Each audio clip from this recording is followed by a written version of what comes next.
Everything you need to know about what's going on in politics today. I wonder if this is a deal that might need to be like the biscuits in this factory, twice baked. Is there not an opportunity here to win out against the extremes? Tom Harwood, GBNews. What are you going to do about it?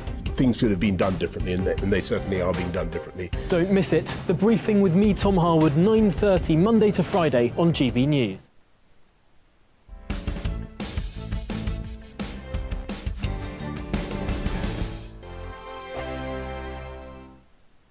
Join my show Farage, 7 p.m. till 8 p.m. Monday through Thursday, and there you will get opinion, analysis, debate, and I'll cover stories that nobody else dares to touch.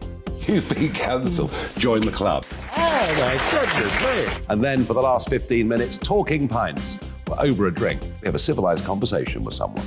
We very often disagree, but we do it in a grown-up way. Come and join me on Farage.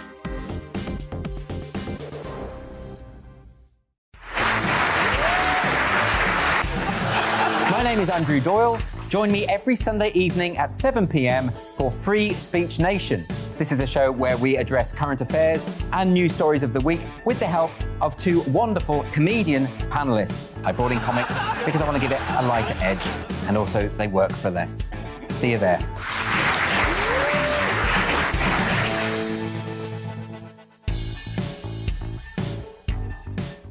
Hi there, it's Stephen and Anne.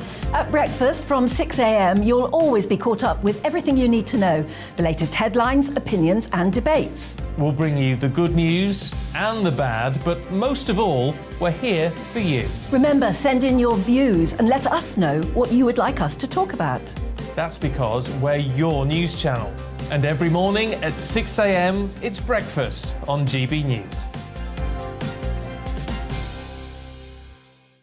I'm Dan Wootton. Join me Monday to Thursday from 9 to 11 for the feistiest and most fun news debate on TV, where free speech reigns. I'll bring you a sharp take on the day's biggest stories, bombshell newsmaker interviews, and A-list guests.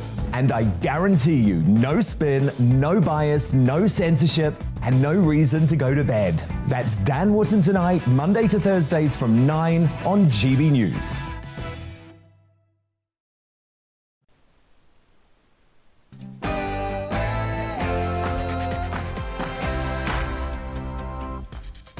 Hello and welcome. I'm Alastair Stewart, and for the next 2 hours I'll be keeping you company on TV and radio with the stories that really matter across the country.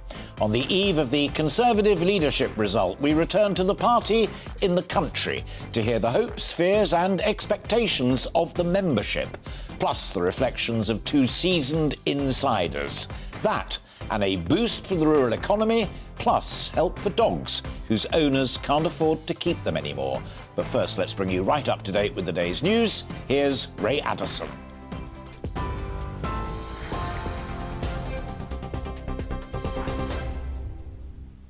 Thanks, Alastair. It's midday. Here's the latest from the GB newsroom. Tory leadership hopeful Liz Truss is defending her plans to cut the national insurance rise a day before the Conservative Party announces its next leader and our next Prime Minister. Speaking on the BBC's Sunday with Laura Kunsberg programme, she refused to be drawn on her plans to help struggling families with the cost of living, but said she will unveil plans within a week of winning the post. She also said it was reasonable that the wealthiest received the biggest benefit from any cut to national insurance. You want to do it, Absolutely. You believe it's the right thing. I do believe it's the right thing. But is it fair that on this decision... Yes, it is fair. It is fair to give the wealthiest people more money back? It is fair. We promised in our manifesto that we would not raise national insurance. I opposed the decision to raise it in Cabinet because it was the wrong decision. I believe it is the right thing. With it, though. You could have quit if you felt that strongly. Well, I could, but I preferred to stay in and fight my corner. Meanwhile, speaking on the same programme, Rishi Sunak said if he becomes PM, he can't rule out introducing electricity blackouts due to rising energy prices. Well, what I've said is that we shouldn't rule anything out. I mean, we're facing a genuine emergency. I think anyone pretending that that isn't the situation isn't being straight with the country. And by the way, across Europe, those plans are being drawn up, and I would imagine we should prepare for blackouts, do you think? Well, as I said, again, I'm not there, I'm not inside, but what I would say is we shouldn't rule anything out because the situation is serious. Boris Johnson is urging the Conservative Party to back the next Prime Minister wholeheartedly, regardless of who wins. Writing in the Sunday Express, Mr Johnson praised the abilities of both candidates, saying it was time to put the national interest first. The Prime Minister also described his last 3 years in charge as tough but exhilarating. The Home Secretary says the Met Police must learn from the appalling mistakes of the past. Writing to the force's new commissioner, Sir Mark Rowley, Priti Patel stressed the need to restore trust and confidence. It follows a number of high-profile scandals, including the murder of Sarah Everard by a serving officer and the strip search of children.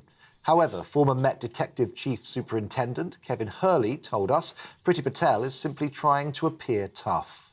This is a cynical last gasp of a failing Home Secretary trying to prove she's strong in the hope that Suella Braverman doesn't get the job.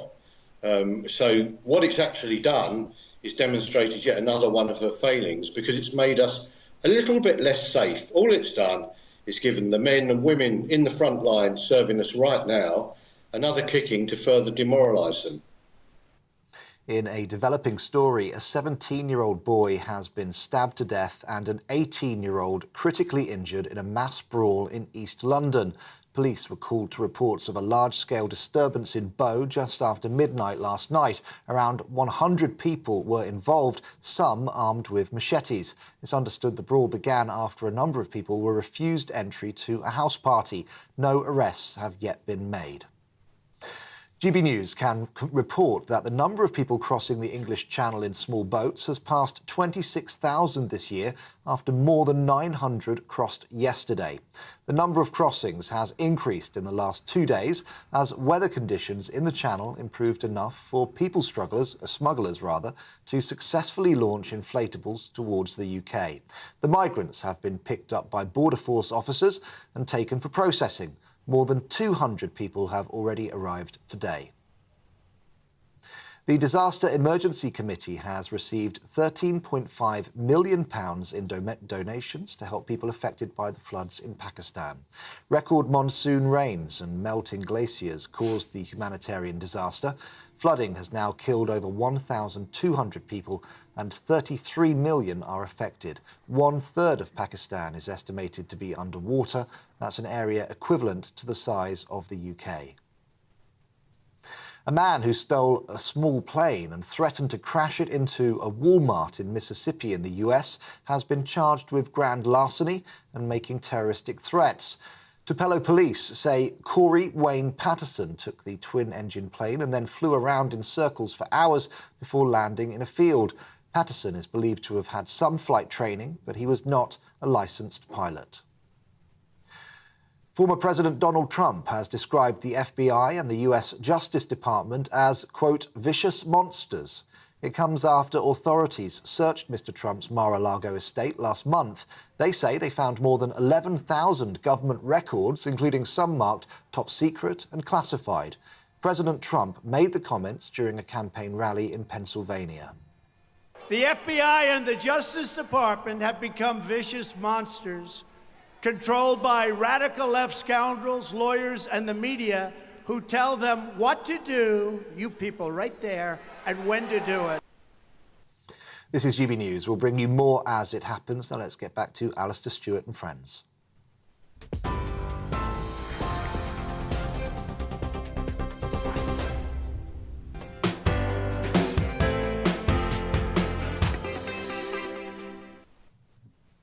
Ray, thanks very much indeed. This time tomorrow, we'll be half an hour away from knowing who the next leader of the Conservative Party is and the next Prime Minister of the United Kingdom. It's been one of the most extraordinary contests in our political history.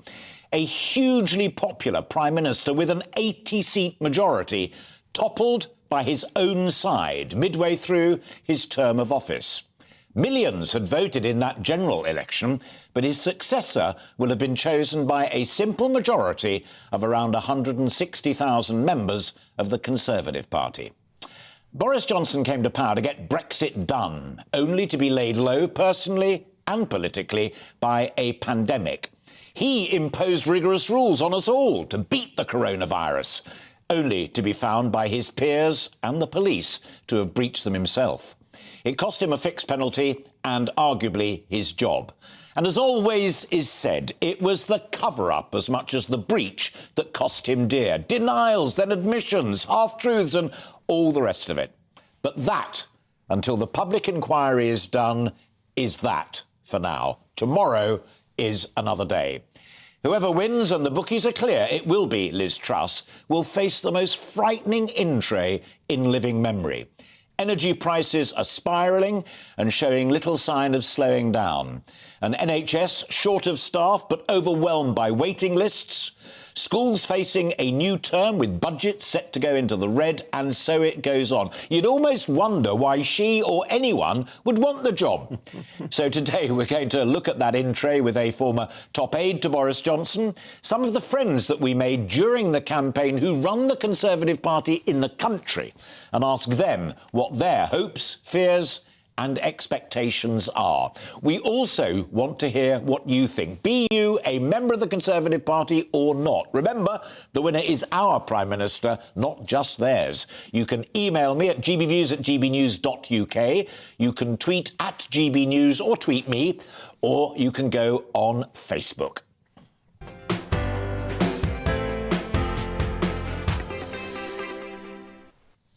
And I'm delighted to say, after my tweets last night and first thing this morning, you've already started. So let's kick off straight away with Daniel, who says, if we've learnt one thing about statecraft from Boris Johnson's premiership, it's the importance of party management. And whomsoever becomes Prime Minister needs to prioritise it if the party has a chance of meeting events and then winning the next general election. And Adrian adds, the new Prime Minister shouldn't get drawn into debates about media-driven flotsam. I love that expression. Keep a focus on the big issues, no matter what the Twitterati are stamping their feet about. Make government smaller, support and encourage personal self-reliance, not state intervention, boost UK production and reduce imports. What a potent start. Keep it coming. Keep your views coming in, and do subscribe as well to our YouTube channel. We are at GB News. I'm delighted to get our own discussion and conversation going now with a very dear friend of mine, political commentator, and of course now senior GB News contributor as well, Tim Montgomery, and he is with me here in the studio. It's great to see you, and I think it's the first time we've done this. It is. I'm delighted to be here. I'm disappointed you're not wearing your red socks, though, today. No, it blue and white striped ones, just with a nod to the political atmosphere. Yeah. The political climate. Yesterday on the programme, and I don't know whether you were able to catch it, but I had a terrific interview with Baroness Ruby McGregor-Smith, who's the president of the British Chambers of Commerce, takes the Tory whip in the House of Lords, and she said that she wanted a battle plan for small businesses by the close of play on Monday. Liz says it'll be within a week. Yeah. She's absolutely on the money, though, isn't Ruby? Absolutely. Well, look, I think viewers of this programme, Alastair, will be wanting, a package to help them, struggling with their energy bills. And that's where the media has been. The media flotsam has been directed to use one. Terrific absolutely, has been directed, understandably, to households. But if small businesses go under, they are the linchpin, really, of the economy. And, of course, they'll bring other businesses down. They provide us with essential services. So I don't think it'll be at the end of day one. But after a few days, we definitely need the new Prime Minister, after this long summer when we've been waiting for these announcements, to say how they're going to help not just households, but business too. Yeah.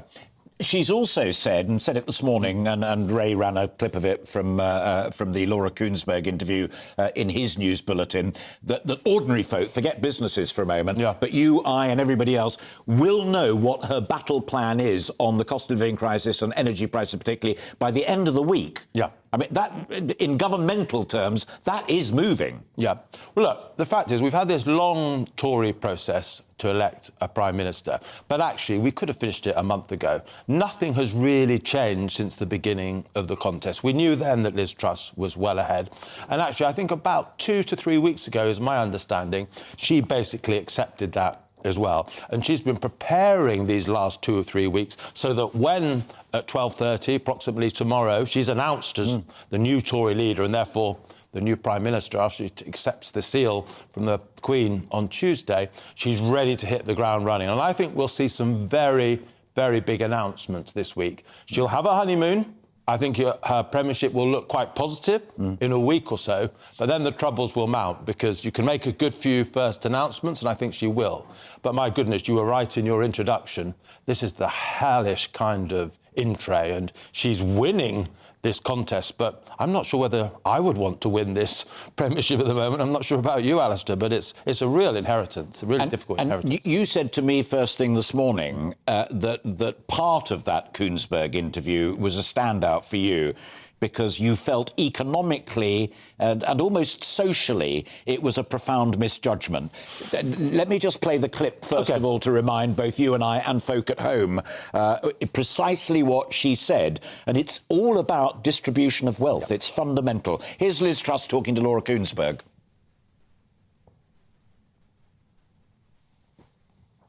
You want to do it. Absolutely. You believe it's the right thing. I do believe it's the right thing. But is it fair that on this decision... Yes, it is fair. It is fair to give the wealthiest people more money back? It is fair. We promised in our manifesto that we would not raise national insurance. I opposed the decision to raise it in Cabinet because it was the wrong decision. I believe it is the right thing. You went along with it, though. You could have quit if you felt that strongly. Well, I could, but I preferred to stay in and fight my corner.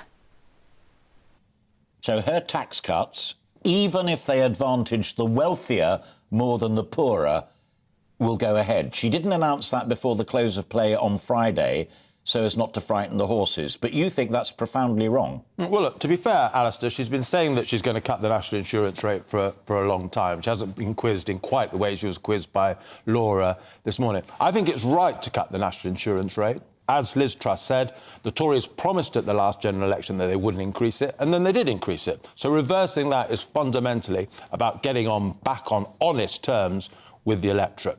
But because of some of the changes made in the tax system since then, it will be a particular tax cut to benefit the wealthy.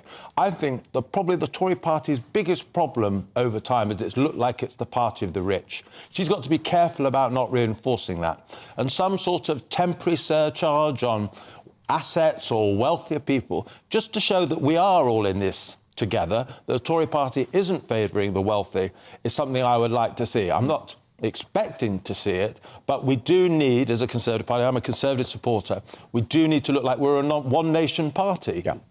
The other side of that coin, which I'm not sure was addressed this morning, but is the fault line between Camp Truss and Camp Sunak, is that whether it goes to the rich or the poor or what have you, it will boost inflation. And Sunak was crystal clear from the outset that he was the Thatcherite, i.e. control inflation first, then cut taxes later.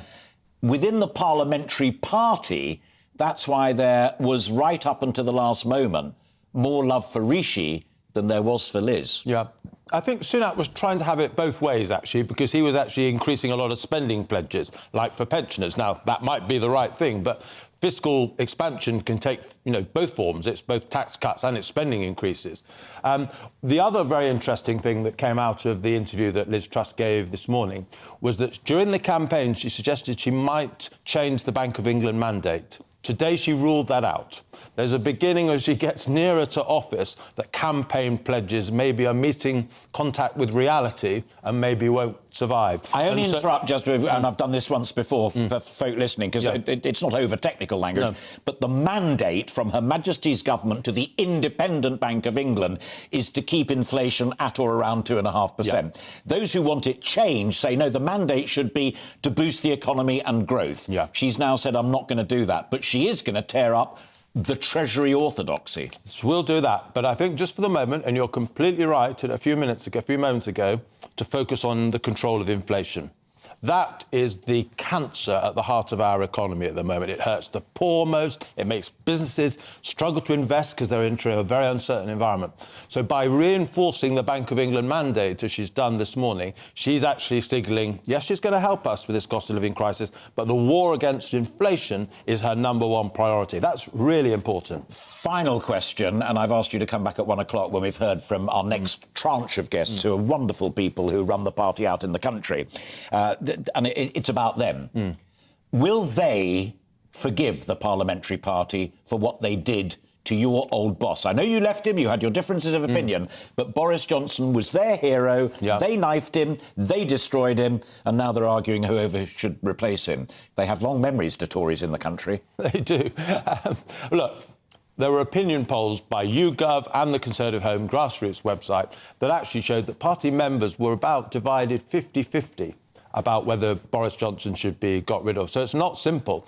And I remember when Mrs Thatcher, we're both old enough, Alastair, to remember that, when Mrs Thatcher was deposed, she had about 80% of party members on her side. So the love affair with Boris Johnson amongst the grassroots is real, but it was never on the scale that they had with the Iron Lady. We may return to that and other matters at 1 o'clock, but for the time being, Tim, thank you very much indeed. Go and have a coffee and stretch your legs.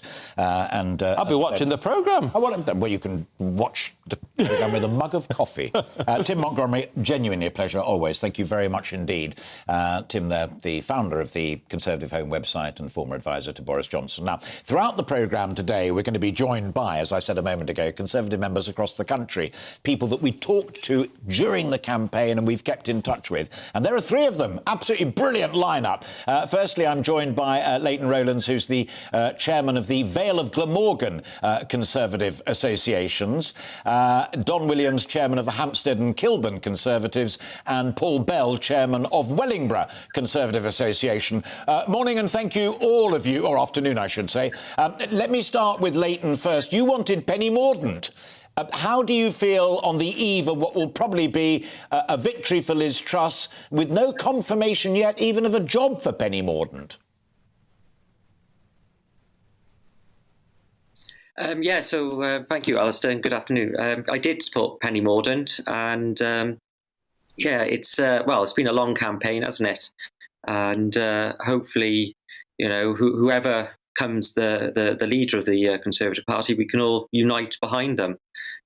So that's probably my view at the moment. I'm looking forward to tomorrow, though. Yeah, I bet you are. Do you think that whole process has weakened or strengthened the party that you helped run in the country? I think probably weakened the party slightly, not too much. But as soon as tomorrow is announced, I think, what we need to do, unite behind the leader and, start getting out there and sending our messaging, sorting out the cost of living and all the other big issues that are happening in this country. And how do you feel about this point that Liz discussed with Laura Kuenssberg this morning, and Tim and I were just chatting about, that her package to help with the cost of living crisis will inevitably help the wealthier more than it will the poor? Does that matter to you? I didn't see the Laura Kuenssberg interview this morning, so I'll watch that later on. But at this moment in time, it's not, it's not an important issue for myself. So no. OK, fascinating. And the final point I want to put to you is the same one I've just put to Tim Montgomery as well. And I genuinely don't know whether you were pro-Boris, anti-Boris, but I know because I've talked to you before, you have your ear very much to the ground. Will the party forgive and forget what happened to Boris Johnson and move on? Or is there still deep feeling held within the Conservative Party on the ground? Speaking to party members, and obviously we get emails coming in left, right and centre. People still believe that Boris should be still the Prime Minister, and I'm sure some members who didn't like Boris Johnson will probably forgive him, for what he's done. At the moment, I think everyone's just eager for this leadership contest to be over, and for us all to move on as a united party. Lovely to talk to you again, and thank you for fitting us into your busy Sunday afternoon, and best to you and everybody in Penarth there in Wales. Lovely to catch up with you again. Let's bring Don in at this stage. Don, you told me when we spoke before that you were leaning towards Liz Truss, but thought Rishi was a great performer. How did you finally resolve that dilemma? I voted for Liz. that was the resolution. Some of the big things, and in our party, in our association, we have a lot of people who support both candidates, who support Liz or support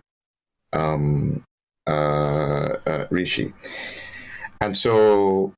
And many people who still love Boris. So we've got to come back together and unify. And what got me over the line was particularly things with taxes and growth, business growth, looking to get our business taxes down so we get a lot more investment. We compete with France, we compete with Ireland, we compete with other countries, and we stimulate the economy. And that's very important, a positive look going forward, not being defensive and saying, we have to have a recession or we have to have a big recession. But more important, what's really important is to get business confident, whether small business or business from overseas or large business, get them confident. Because our businesses in my part of London are actually hurting because we have a business club, and in our business club, they spoke about all the effects that the lockdown had on the small businesses and how they're really making ends meet, barely making ends meet sometimes. If it gets any worse, people, they'll have to lay people off. So we really need to be in a situation that we give businesses a chance to flourish, to more than make ends meet, to grow. And that's what I'm looking forward to.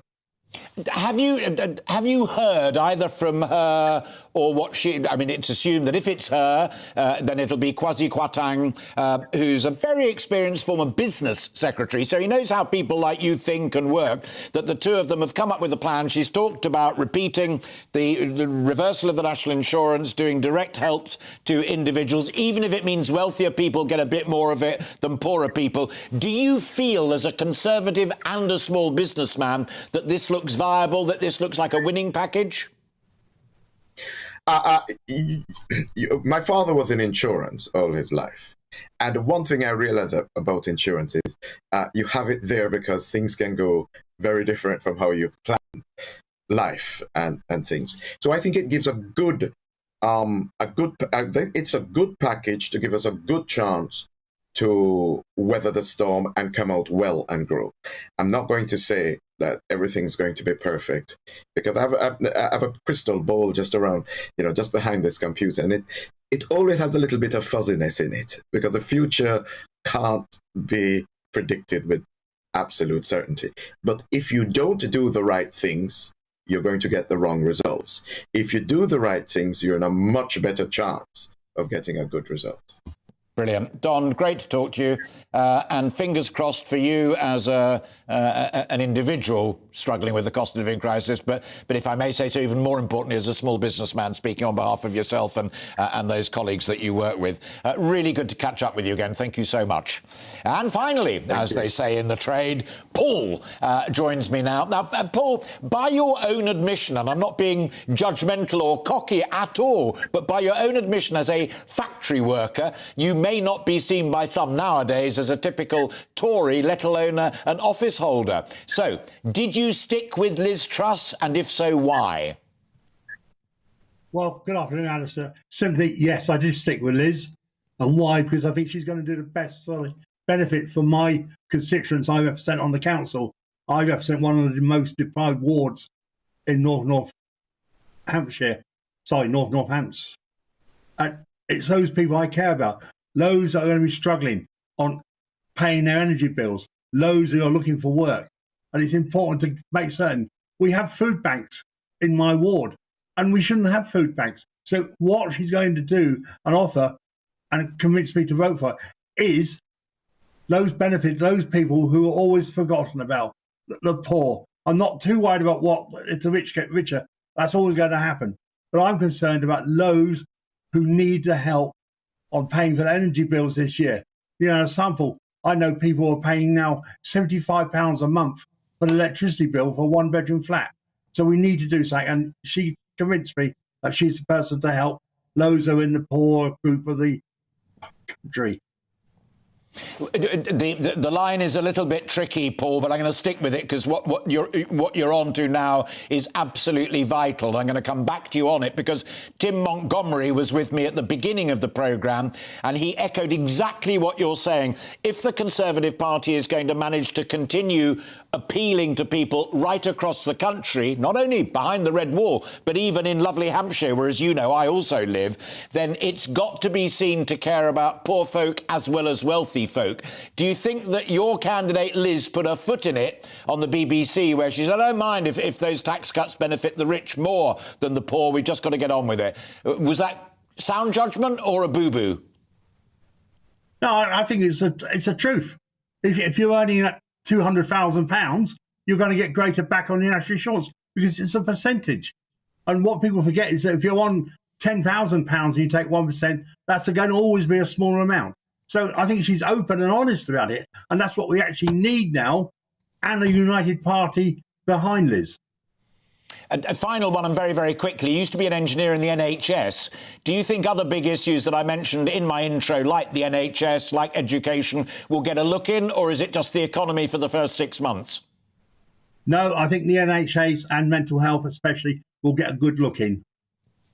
Brett, Paul, I love people who can genuinely answer a question quickly. Leighton, Don and Paul, all of you delivered exactly what I hoped for. Your reflections on the campaign, your hopes for the future, and stay in touch with us. Let's do it again, maybe in 2 or 3 months' time when we see how whoever does win tomorrow is getting on. But for the time being, gentlemen, thank you all very much indeed, and have a great Sunday afternoon. Thank you.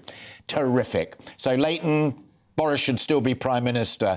Don, I'm for Liz because she cares about small businesses as well as ordinary citizens. Paul, I'm for Liz, but agrees also with Tim Montgomery that the Conservative Party should not forget that it doesn't only look after the wealthy, it also looks after the poor. Brilliant food for thought, I hope, for you, certainly for me. And hey, even Liz Truss. You're watching and listening to Alastair Stewart and Friends, with lots more still to come on today's programme. In what could be one of her final acts in office, the current Home Secretary, Priti Patel, has warned the new Metropolitan Police Commissioner that the force must learn from, quotes, appalling mistakes of the past. We'll be speaking to a former police officer next. But first, let's take a look at the weather. Looking ahead to this afternoon, and the UK will be mostly cloudy with some heavy showers affecting northern and western regions at times. Here are the details. Unsettled weather continues across Scotland this afternoon, with bands of heavy rain slowly clearing northwards. This will be followed by heavy showers. Strong winds will also continue, especially along coastal areas. After this morning's heavy rain, it'll be drier afternoon across Northern Ireland, with some bright or sunny spells. Still breezy, though, especially in the north. An unsettled afternoon for northern England, with showers that may be heavy and thundery at times moving in from the southwest throughout this afternoon. After a brief drier interlude across Wales, further showers will develop into this afternoon. These may be heavy and thundery at times, especially in the south, windy, particularly for exposed coasts. Mostly dry across East Midlands, though a band of showers will move in from the southwest this afternoon. These will be mostly light, but there may be some heavier bursts further west. It'll be a mostly dry afternoon across East Anglia, though there may be the odd light shower in the far west of the region, feeling warm with some sunny spells. A wet and breezy afternoon for central and western parts of southern England, with heavy and maybe thundery showers, drier in the east with some sunny spells and feeling rather warm. Further heavy showers will affect southwest England and Wales. Rain will finally clear the far north of Scotland, and that's how the weather is shaping up for the rest of the day.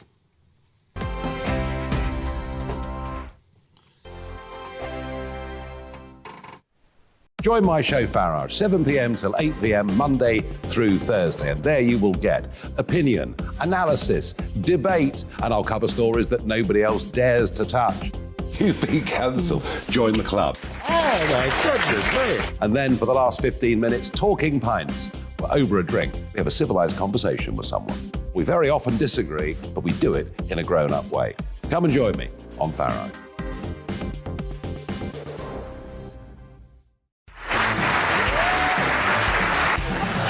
My name is Andrew Doyle. Join me every Sunday evening at 7 p.m. for Free Speech Nation. This is a show where we address current affairs and news stories of the week with the help of two wonderful comedian panellists. I brought in comics because I want to give it a lighter edge, and also they work for less. See you there.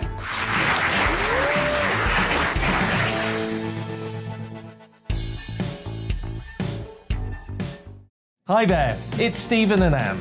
At breakfast from 6 a.m, you'll always be caught up with everything you need to know, the latest headlines, opinions and debates. We'll bring you the good news and the bad, but most of all, we're here for you. Remember, send in your views and let us know what you would like us to talk about. That's because we're your news channel. And every morning at 6 a.m, it's breakfast on GB News. I'm Dan Wootton. Join me Monday to Thursday from 9 to 11 for the feistiest and most fun news debate on TV, where free speech reigns. I'll bring you a sharp take on the day's biggest stories, bombshell newsmaker interviews, and A-list guests.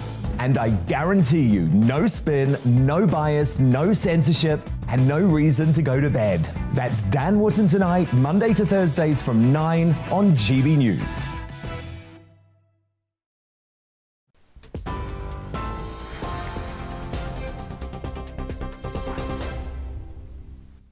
It's 12:33. I'm Ray Addison in the GB newsroom. Tory leadership hopeful Liz Truss is defending her plans to cut the national insurance rise a day before the Conservative Party announces its next leader and therefore our next Prime Minister. Speaking on the BBC's Sunday with Laura Kunsberg programme, she said it was reasonable that the wealthiest received the biggest benefit. Meanwhile, appearing on the same show, Rishi Sunak said if he becomes PM, he can't rule out introducing electricity blackouts due to rising energy prices. The Home Secretary says the Met Police must learn from the appalling mistakes of the past.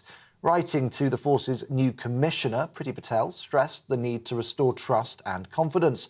It follows a number of high-profile scandals, including the murder of Sarah Everard by a serving officer and the strip search of children. A 17-year-old boy has been stabbed to death and an 18-year-old critically injured in a mass brawl in East London. Police were called to reports of a large-scale disturbance in Bow just after midnight last night. Around 100 people were involved in the incident, some armed with machetes. It's understood the brawl began following a dispute over entry to a house party. No arrests have yet been made. GB News can report that the number of people crossing the English Channel in small boats has passed 26,000 this year, after more than 900 crossed yesterday. The number of crossings have increased in the last 2 days as weather conditions in the Channel improved. The migrants have been picked up by Border Force officers and taken for processing. More than 200 people have already arrived today. On TV, online and on DAB+ radio, this is GB News. Back now to Alastair Stewart and friends.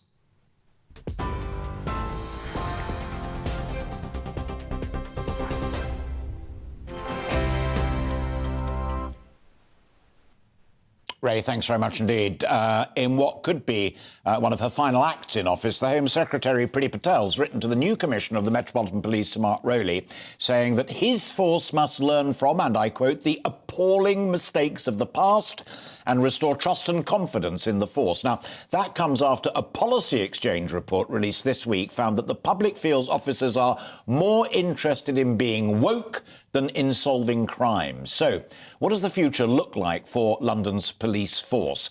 Joining me now live in the studio is a good friend of GB News, been on several times to discuss this with me now, former Metropolitan Police Officer Chris Hobbs. You served as a police officer for a little over 30 years. Was the Cressida Dick period the worst that you experienced? No, it wasn't, to be quite honest. She had her problems. There are scandals. But, of course, there's an awful lot of good work going on in the Met at this time. Last night, who was rushing to that scene with 100 people fighting? The police have done, I think, a fantastic job. The problem with policing at the moment is that most of their work is not involving crime, prevention or investigation. It's mental health. Huge swathes of police time are spent dealing with people in mental health crisis. If I was Mark Rowley, my first meeting with Priti Patel, I would say, listen, You give me what I want. You take away these non-crime tasks from my police forces and I'll deliver. If you don't, I'll walk. I'll go. Were you familiar with him before? Because the minute I saw his name in the frame, my little face lit up, because I remember him very clearly when he was running the anti-terrorism unit. And, I mean, my eldest son was a policeman for 5 years in the Met, and he's a cop's cop. He is. He's a safe pair of hands. He's well respected, and hopefully he'll get a chance to do a good job. But to take you back, sticking those two brilliant answers together, can he do that, or does he have to sit and wait? Because it's not only the Home Secretary, whoever he or she is, and it may be pretty, but it's more likely to be somebody else, and possibly Kemi Badenoch or somebody like that. And then there's the Mayor of London as well, Sadiq Khan. I mean, as I said at the beginning about the leadership of the Conservative Party, it's almost a job that a copper's cop wouldn't want to do. I think he's got to be strong. Yeah. I think he's got to turn to them and say, let me do my job, take away a lot of these non-crime tasks from my officers, and they will deliver.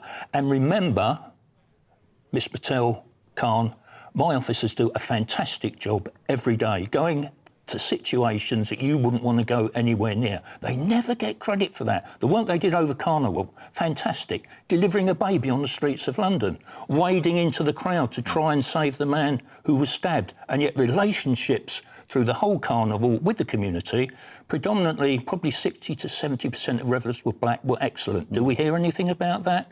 If something goes wrong, everyone's all over the Met like a rat. That's interesting. So when you get rainbow police cars and you get police officers lining up and doing the Macarena, even got mentioned by Liz Truss in one of the interviews, and a police officer wearing bright red stilettos to kind of support trans and this, that and the other. The media love it, lap it up and use it to attack the police.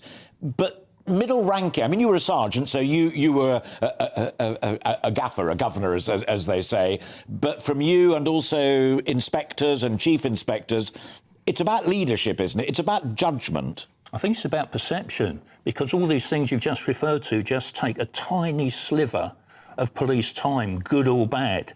And yet people who don't like the police very much, be they from the right, be they from the left, will jump on these. The police are either too woke, as far as those inclined to the right are concerned. You go to those on the left, they're not woke enough. They're racist, they're misogynists, they're homophobic. Back to it being a hiding to nothing, but the headline simply is that Mr Rowley needs to get in touch with whoever the new Home Secretary is and said, this is the way we do it, or it won't be done. Well, we're heading for crisis. Yeah. Mental health is going to occupy a huge swathe of police time. A friend of mine is a mental health professional. Already referrals to mental health crisis teams are going through the roof because people are saying, I can't cope, I feel suicide. Who's going to deal with that? At the moment, it's going to be the police when it all goes horribly wrong over the next few months. Chris, great to see you again. Thank you very much indeed. Keep in touch and we'll review how it goes in the next few months as well. Thank you very much indeed. Chris Hobbs there, former Metropolitan Police Officer, talking a whole lot of sense. You're watching and listening to Alastair Stewart and Friends, with plenty more still to come in our second hour, including the government could be creating a £100 million fund in a bid to level up our rural communities. We'll get the details on that in our Rural Spotlight this week. But first, a quick break.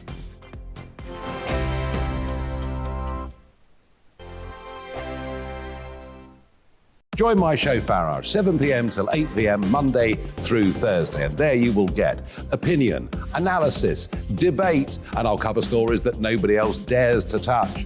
You've been cancelled. Join the club. Oh my goodness me. And then for the last 15 minutes, talking pints. We're over a drink. We have a civilised conversation with someone. We very often disagree, but we do it in a grown-up way. Come and join me on Farage.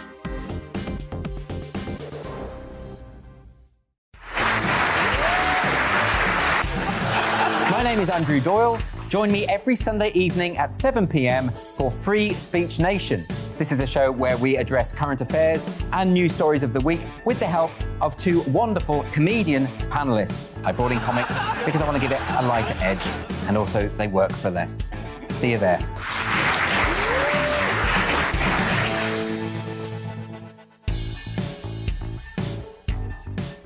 Hi there, it's Stephen and Anne. At breakfast from 6 a.m, you'll always be caught up with everything you need to know, the latest headlines, opinions and debates. We'll bring you the good news and the bad, but most of all, we're here for you. Remember, send in your views and let us know what you would like us to talk about. That's because we're your news channel. And every morning at 6 a.m, it's breakfast on GB News. I'm Dan Wootton. Join me Monday to Thursday from 9 to 11 for the feistiest and most fun news debate on TV, where free speech reigns. I'll bring you a sharp take on the day's biggest stories, bombshell newsmaker interviews, and A-list guests. And I guarantee you, no spin, no bias, no censorship, and no reason to go to bed. That's Dan Wootton Tonight, Monday to Thursdays from 9 on GB News.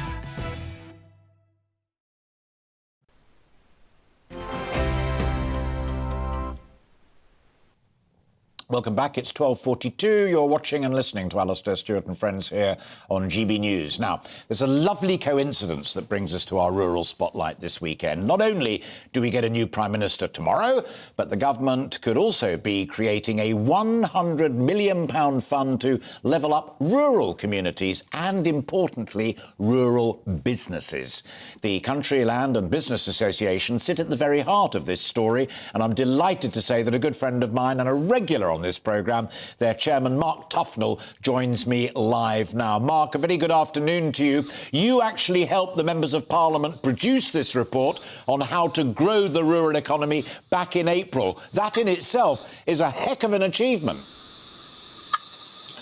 Well, yes, we're extremely pleased with this new report that's come out from the government. It's called Delivering for Rural England, and it makes reference to the report that we helped parliamentarians come forward with, and with it comes the money that you've talked about, which is the Rural England Prosperity Fund, and that's up to £110 million that will go from April 2023 up until March 25. So it's going to survive this current government, because this current government stops effectively on Tuesday.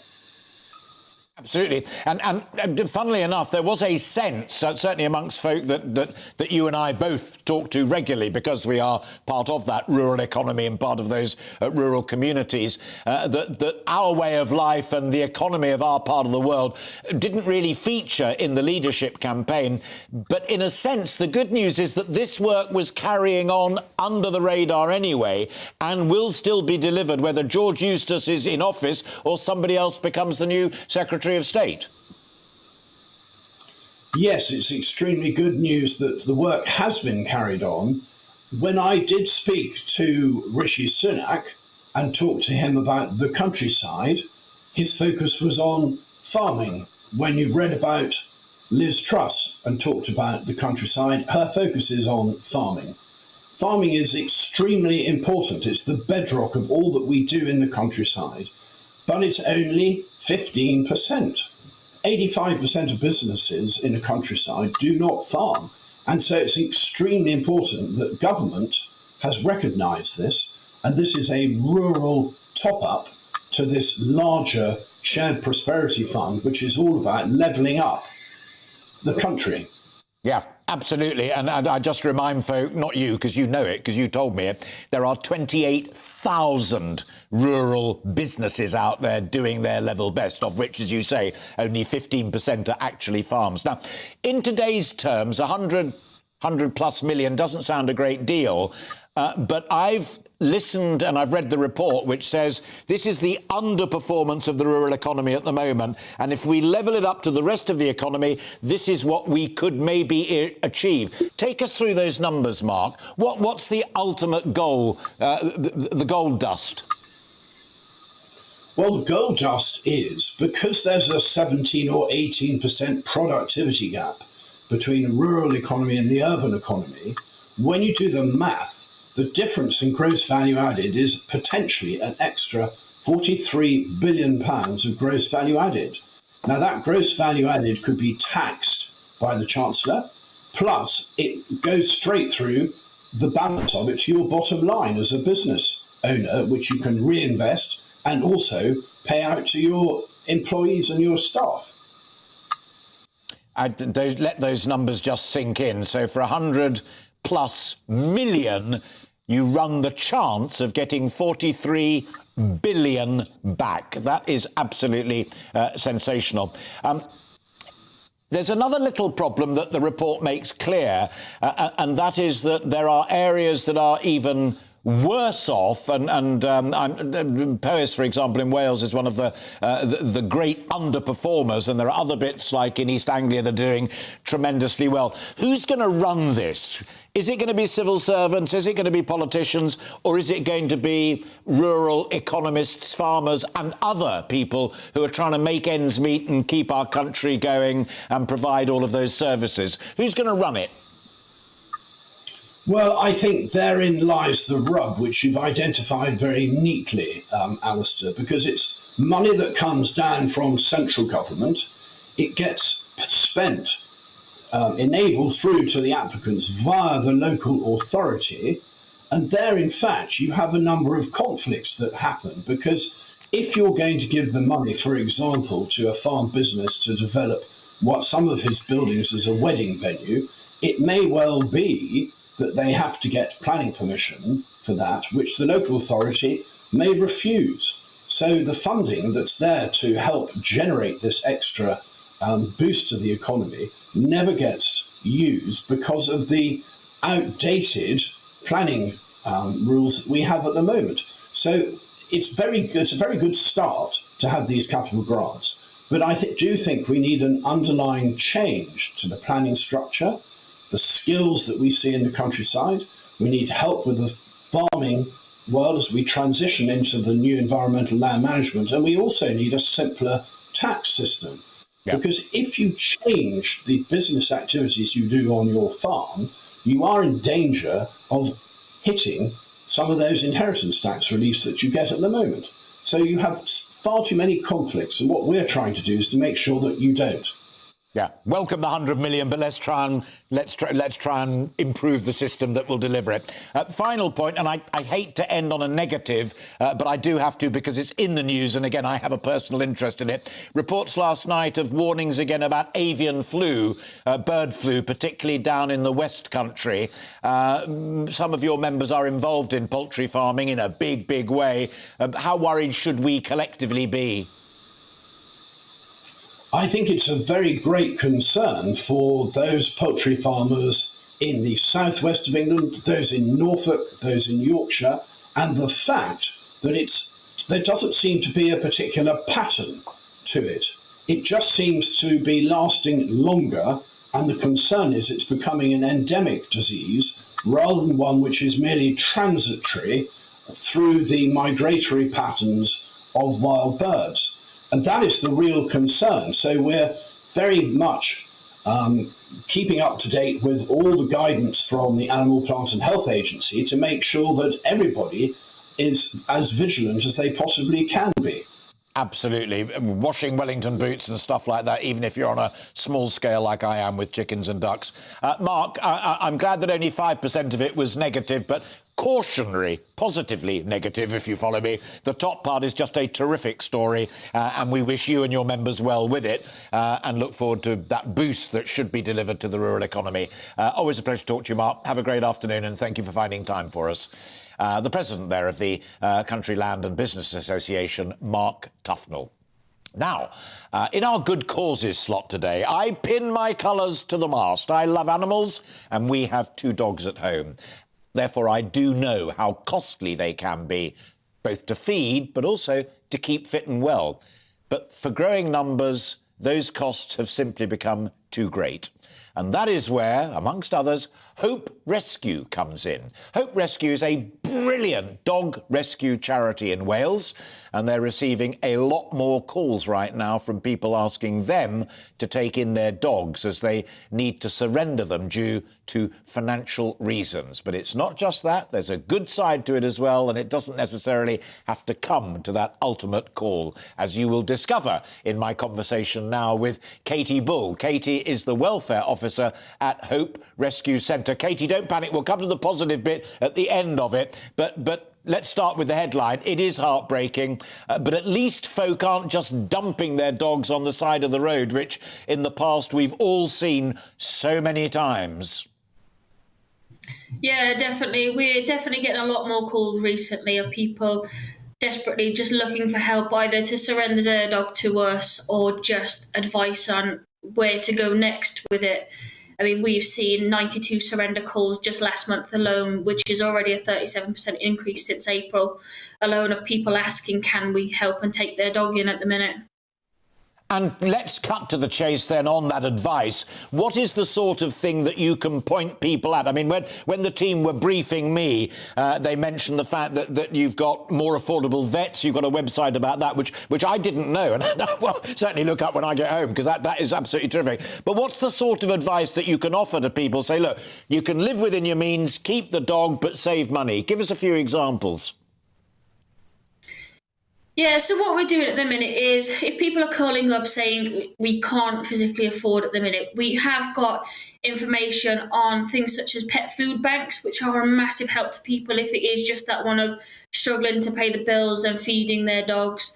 There are also help with subsidised vet costs as long as you meet the criteria. So things like the RSPCA and the PDSA both offer kind of help to people struggling to afford their vet bills. We can also then offer support on, are there other rescues at the minute that have got capacity to take in, or is it just a case of we can put you onto our waiting list? So the main thing is at the minute is our capacity. We are at capacity pretty much consistently. So if people are able to keep hold of their dog a bit longer and wait for a rescue space, we might be able to help in, a couple of weeks' time. It's just that one of reach out for help. Don't feel embarrassed about it, as we are here to help. And just, you said there about the RSPCA, which everybody knows is the Royal Society, the Protection of Animals. But you mentioned the PDSA, for folk who don't know that. That's the Dispensary for Sick Animals, isn't it? Because you are very much a part of a collaborative effort. Your charity is brilliant, but no one charity can do it on its Todd.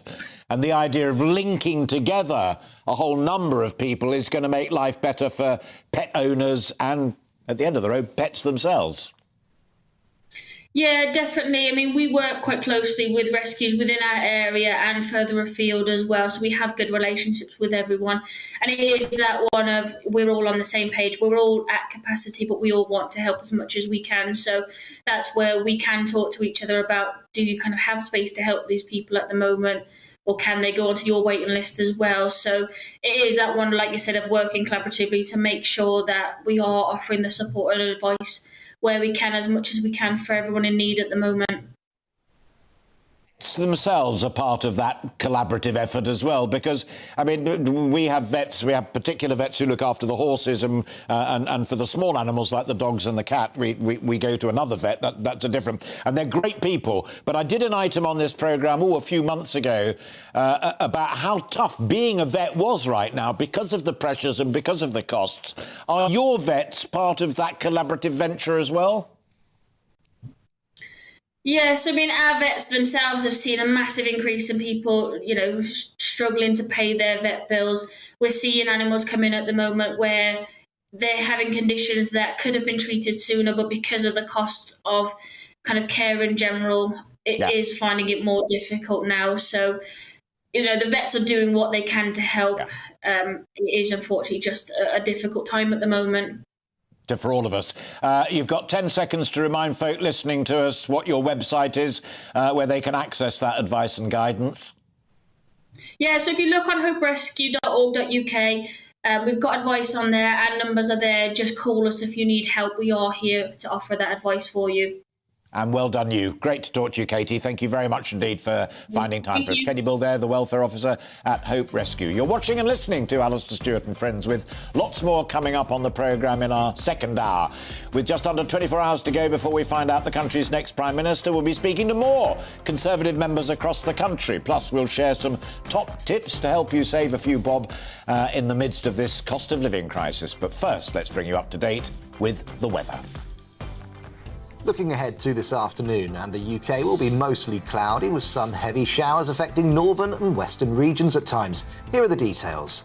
Unsettled weather continues across Scotland this afternoon, with bands of heavy rain slowly clearing northwards. This will be followed by heavy showers. Strong winds will also continue, especially along coastal areas. After this morning's heavy rain, it'll be drier afternoon across Northern Ireland, with some bright or sunny spells. Still breezy though, especially in the north. An unsettled afternoon for northern England, with showers that may be heavy and thundery at times moving in from the southwest throughout this afternoon. After a brief drier interlude across Wales, further showers will develop into this afternoon. These may be heavy and thundery at times, especially in the south, windy particularly for exposed coasts. Mostly dry across East Midlands, though a band of showers will move in from the southwest this afternoon. These will be mostly light, but there may be some heavier bursts further west. It'll be a mostly dry afternoon across East Anglia, though there may be the odd light shower in the far west of the region, feeling warm with some sunny spells. A wet and breezy afternoon for central and western parts of southern England, with heavy and maybe thundery showers. Drier in the east with some sunny spells and feeling rather warm. Further heavy showers will affect southwest England and Wales. Rain will finally clear the far north of Scotland, and that's how the weather is shaping up for the rest of the day.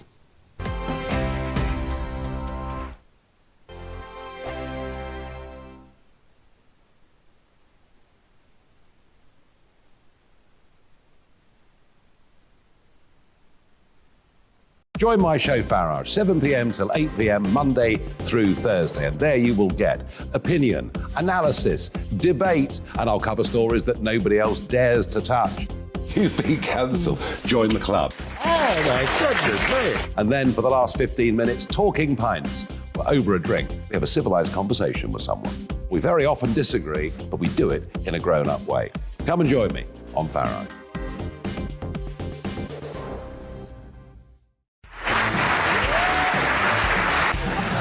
My name is Andrew Doyle. Join me every Sunday evening at 7 p.m. for Free Speech Nation. This is a show where we address current affairs and news stories of the week with the help of two wonderful comedian panellists. I brought in comics because I want to give it a lighter edge, and also they work for less. See you there.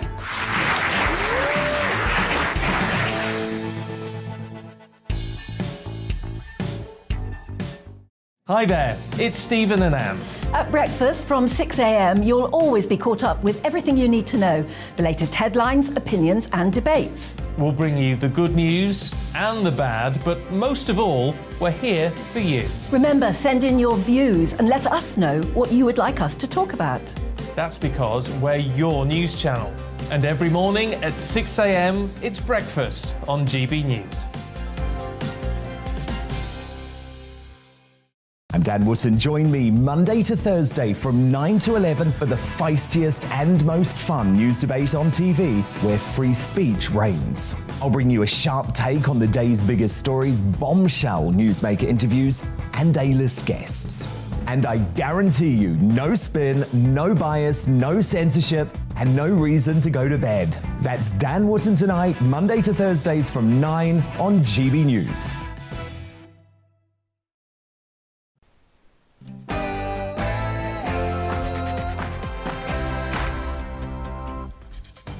Hello and welcome. It's 3 seconds past 1. I must be slightly late, but I am Alastair Stewart.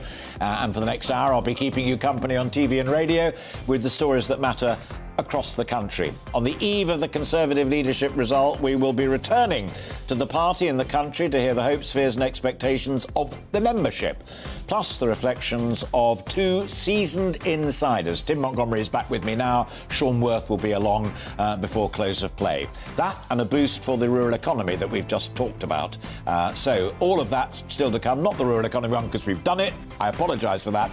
What I haven't done, though, is hand over to Ray Addison with the very latest news. Ray.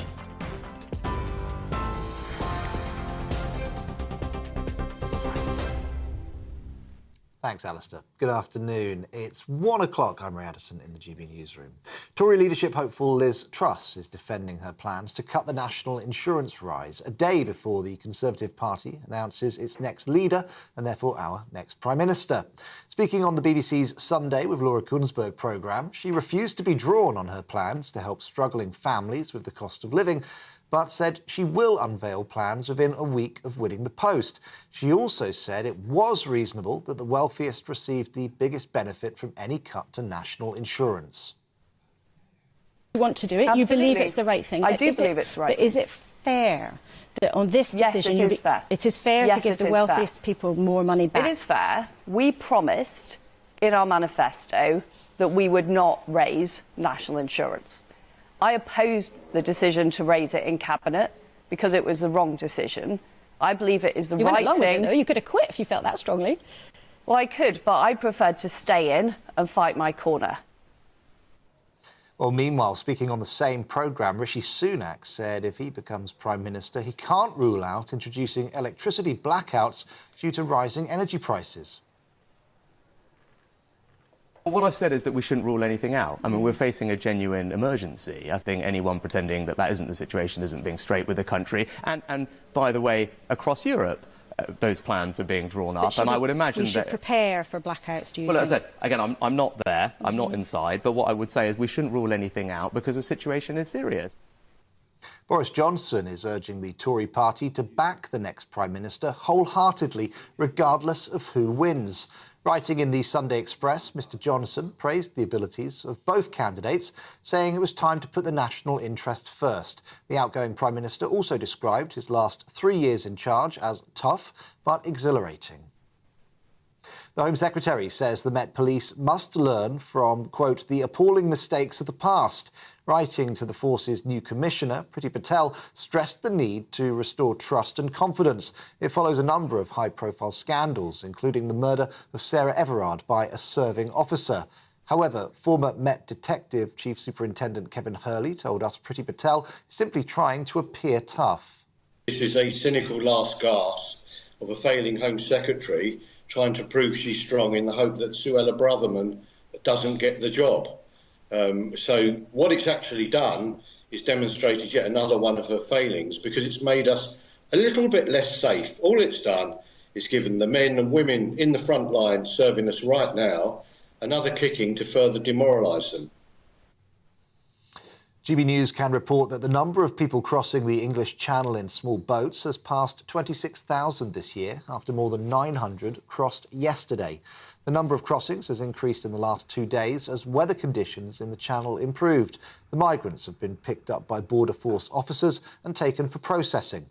More than 200 people have already arrived today. A man has been arrested following an incident that killed an 18-year-old woman and her 8-year-old twin siblings in Dublin. The three were taken to Children's Health Island in Crumlin, but were all pronounced dead. Another 14-year-old boy also received serious injuries, which are not believed to be life-threatening. A man in his early 20s was arrested at the scene, and police are looking for anyone else in connection with the incident. Or rather, to correct myself, they are not looking for anyone else in connection with that incident. The Disaster Emergency Committee has received £13.5 million in donations to help people affected by the floods in Pakistan.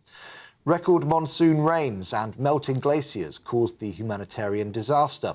Flooding has now killed over 1,200 people and 33 million are affected. 1/3 of Pakistan is estimated to be underwater. That's an area equivalent to the size of the United Kingdom. A man who stole a small plane and threatened to crash it into a Walmart in Mississippi in the US has been charged with grand larceny and making terroristic threats. Tupelo police say Corey Wayne Patterson took the twin-engine plane and then flew around in circles for hours before landing in a field. Patterson is believed to have had some flight training, but he was not a licensed pilot. Former President Donald Trump has described the FBI and the US Justice Department as, quote, vicious monsters. It comes after authorities searched Mr. Trump's Mar-a-Lago estate last month. They say they found more than 11,000 government records, including some marked top secret, some marked classified. President Trump made the comments during a campaign rally in Pennsylvania. The FBI and the Justice Department have become vicious monsters, controlled by radical left scoundrels, lawyers, and the media who tell them what to do, you people right there, and when to do it. OK, this is GB News. We'll bring you more as it happens. Now let's get back to Alastair Stewart and friends.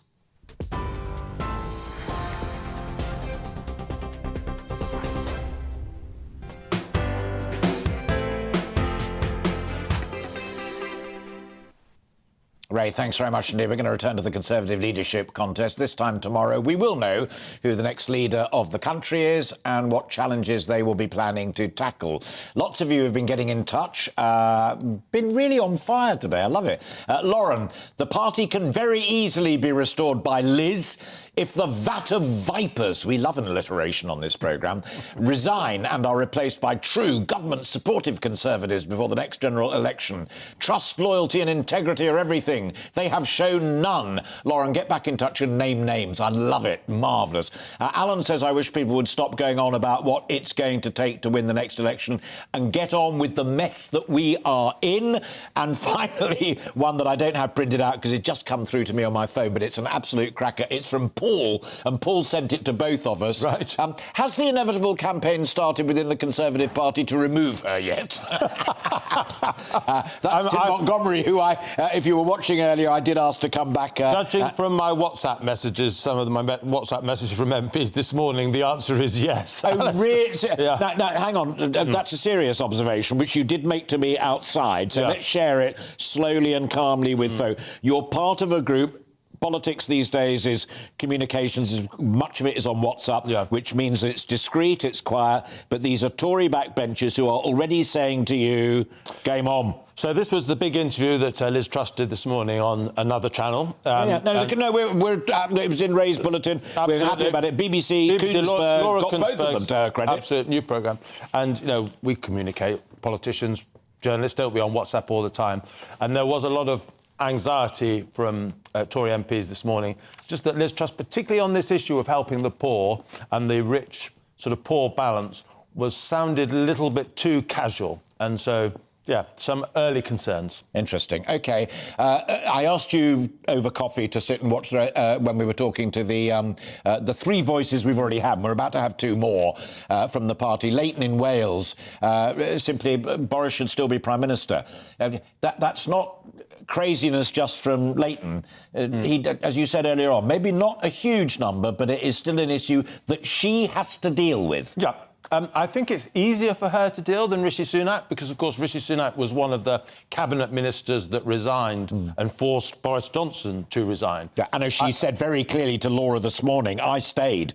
I disagreed over national insurance, but I stayed. Cabinet loyalty. So, will she make him envoy to Ukraine or something like that? Well, I think something like that might be a good idea, but that's probably going to have to wait till the war is over more. She'll want to do that herself, I suspect. But, Don, the voice of conservatism in Hampstead and Highgate, and there is conservatism in Hampstead and Highgate, she's got to focus on small businesses. Ruby's point from yesterday's programme.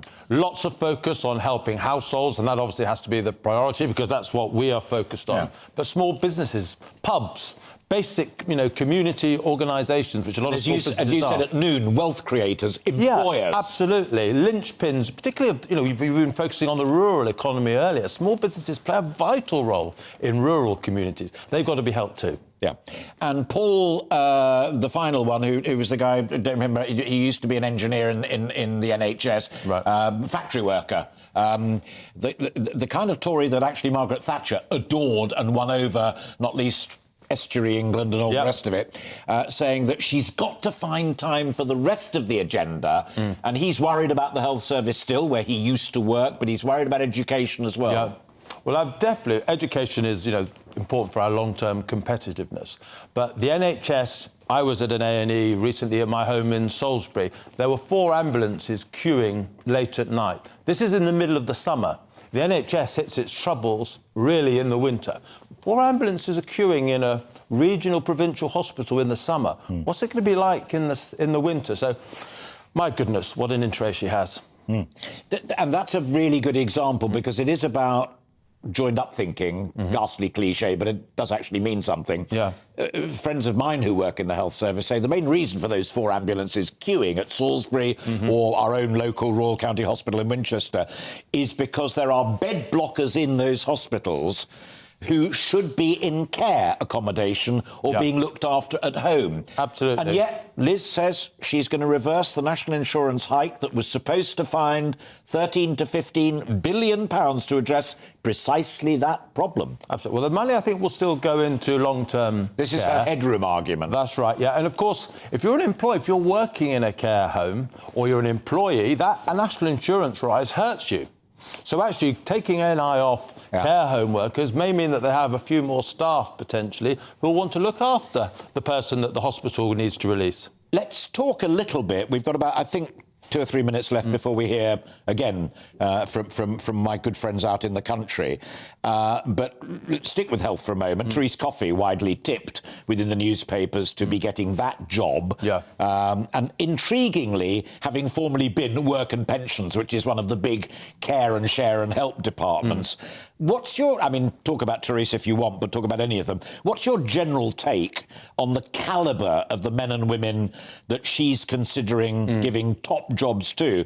Because there is a note of caution in some of the newspapers, not just the critical ones like The Observer, that she's got to beware the retreads, beware the old school. Yeah. This is a one-off chance to freshen the pack. Yeah, look, I think one of the key reasons why Liz Truss is going to win this contest tomorrow and not Rishi Sunak is that even though she's been in the cabinet longer than Rishi Sunak, she presented herself as the change candidate on things like tax, changing the Treasury, orthodoxy. So she does need to shake up the cabinet. She does need to bring in new people. But another conversation we were just having about that WhatsApp sort of conversation I'm having with Tory MPs, they've looked at some of the speculation about the cabinet in the Sunday newspapers, and they're worried about the general level of experience and also the lack of Sunak supporters, the lack of attempt to bring the party together. So, yes, she's got to reassure Boris that but she actually has to reassure some of the people who didn't vote for her as well. Yeah, on experience, Thatcher had virtually no experience when she became Prime Minister in 79, Junior Education Minister. Was she... She was Education Secretary, I think, in the 70s, yeah. Briefly. Oh, Bill Van Strumensi was the Minister of State. Absolutely right. She took the milk, she snatched the milk away, of course, didn't she? Another rhyming alliteration, Maggie, milk snatcher. Yeah.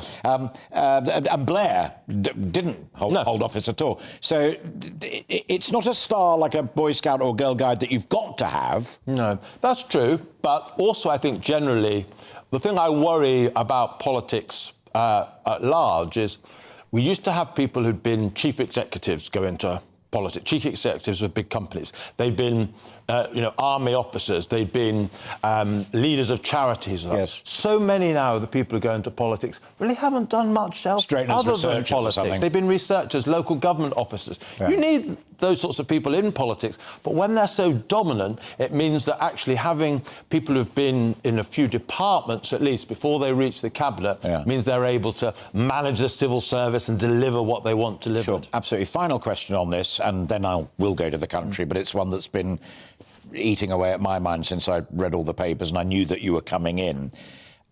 It seems to me that one of the great challenges is to reflect the mood of the country in that cabinet. And there were 3 standout candidates who didn't make it in the end, and that was Kemi Badenoch, and that was Tom Tugendhat, and that was Penny Mordaunt. Tom being talked about as maybe Security Minister, but allowed to attend cabinet. Kemi being talking about Education Secretary, right in at the top. Penny they can't sort out. No. Well, look, here's my final naughty prediction. Or naughty, if people who like to bet or have a little flutter ever so often. I don't think it's impossible that the Tory party will have another leader before the next general election. If things really go wrong for Liz Truss, and I certainly hope they don't, she's behind in the opinion polls, the Tories will change leader again. So the question of those 3 individuals you've just mentioned, whether they're in the cabinet, whether they're in potentially a position to take advantage of such a crisis, is quite interesting. With me now is Machiavelli, author of The Florentine Letters and the Prince. I'm going to ask you again for the last time to hang on, because I'm now going to talk to two more friends out in the country. Let's hear what they have to say, and then I'd like your final thoughts before Sean Worth then joins me at the end of the programme. Thanks, for the time being, Tim, thank you very much indeed for your insight and your very naughty final answer there. Absolutely brilliant. Let's touch base, as I say again, with some of the big players in the country who became friends during the campaign. And there they are. Delighted to be joined by Angelo Basu, again, chair of the Leeds North West Conservatives, and Arnie Saunders. Arnie is a Conservative councillor for Kersal and Broughton Park, and he is deputy chairman of the Salford Conservative Federation. Angelo, you told me, and I quote, "I'm going towards Rishi. I haven't formally told my membership, but when speaking to members, most were in favour of Morden and Badenoch." Fascinating what we were just talking about. So how are you personally feeling on the eve of what looks like a Liz Truss coronation? Well, I'm going to give her a chance. I mean, I did vote for Rishi in the end, and most of the people I spoke to voted for Rishi, but there were certainly, there were also Liz supporters. I think whoever wins, we have to unite and we have to give whoever wins the chance, and it does look like it's going to be Liz. I have concerns about it, and leading on from what Tim was saying about another leadership, I think that unless Liz really comes out in the next week or so with a very, very strong package to deal with today, and he had another comment about this, about today's issues, particularly energy prices and cost of living, that it's not inconceivable that her fiscal event could get voted down. And that, for me, I think would be the end at the beginning. So she's given herself a week to announce her package of what she's going to do for ordinary people, and it has to be good. And I'm crossing my fingers and toes to hope that it is, because we've had very little information about it, and it's sort of inconsistent. Well, at the moment, those sorts of supportive things sound quite inconsistent with what she said this morning to Laura Kuenssberg about it being fair for richer people to be getting more money back from reversing the NI increase. That doesn't sound consistent with giving poorer people more money to help them through this coming energy crisis. And again, it's not just, a lot of the talk has been about residential bills, but actually, and again, I think this is being touched on, the bigger issue actually will be business costs, because we've talked about energy caps, but energy prices for businesses are uncapped, they're unregulated, and they are going up by even more. And you may be able to help out residential consumers so that they don't get bankrupted in the next coming couple of months, and they can afford to keep the lights on and the heat on. But that's a very temporary measure if you haven't saved businesses. Sure. No. Let me just interrupt because I don't know whether you were able to listen earlier, but your colleague, Chairman Don from Hampstead and Highgate, made exactly the same point. And he was saying that my small business members in Hampstead and Highgate are really feeling the pain right now. Is that the same where you are? That, as Tim Montgomery said just a moment ago, if these guys and gals go down, the economy goes down with them? Yes, the economy goes down with them, and also a lot of the people that we are trying to, or that we should be looking after in terms of, up to, as Nadine Zahawi said, up to 45,000 a year, which is, getting up towards the higher rate of income taxpayers. We're talking about the vast bulk of the population. Well, a large proportion of them work for these smaller businesses. They're the ones working in the hospitality industry. They were the ones working in these businesses which will go bust. So you will only be temporarily helping those people by helping on their bills. But if their businesses, their employers go bust, then you've got a double whammy. You've got two things to fix. And that, even if we're sort of looking at, well, we can borrow more, we can do the spending that way rather than with tax rises, I want to see the maths of it. And Liz is giving herself a week to come out with a solution, which has to work immediately. I'm a long-term Conservative, and I remember, I turned 18 when Margaret Thatcher was still Prime Minister, and I like tax cuts. I like Margaret Thatcher. I wouldn't have been a Conservative today if I hadn't been way back in 1988, 89, as I became a teenager, as I became a sixth former. But I have a fear that from what she's been saying so far, she's sort of a bit of a cargo cult Thatcherite. She likes talking about tax cuts and growth and all that stuff, but it doesn't seem related to the reality of today. Growth is brilliant. I want growth. But growth doesn't come tomorrow, in the next week or 2 weeks. Growth comes over years. Yeah. And tax cuts don't touch the bottom of the costs that are going to be hitting businesses and consumers. They may be, I've got to butt in only because time is slightly against us, and I want to talk to Arnie in a moment. But 2 points. One is Tim Montgomery is hanging on your every word. So when we've done, don't go away, because I'm going to ask him why his jaw was down here going, yeah, to everything he said. But I do want to just quickly nick another 30 seconds with you, if I may, Angelo. You also told me the first time you were kind enough to come on the programme that a lot of your members in Leeds were very, very keen on Kemi and on Penny. How important is it to you and those men and women that Liz Truss finds a place definitely for Kemi and hopefully for Penny in that new government?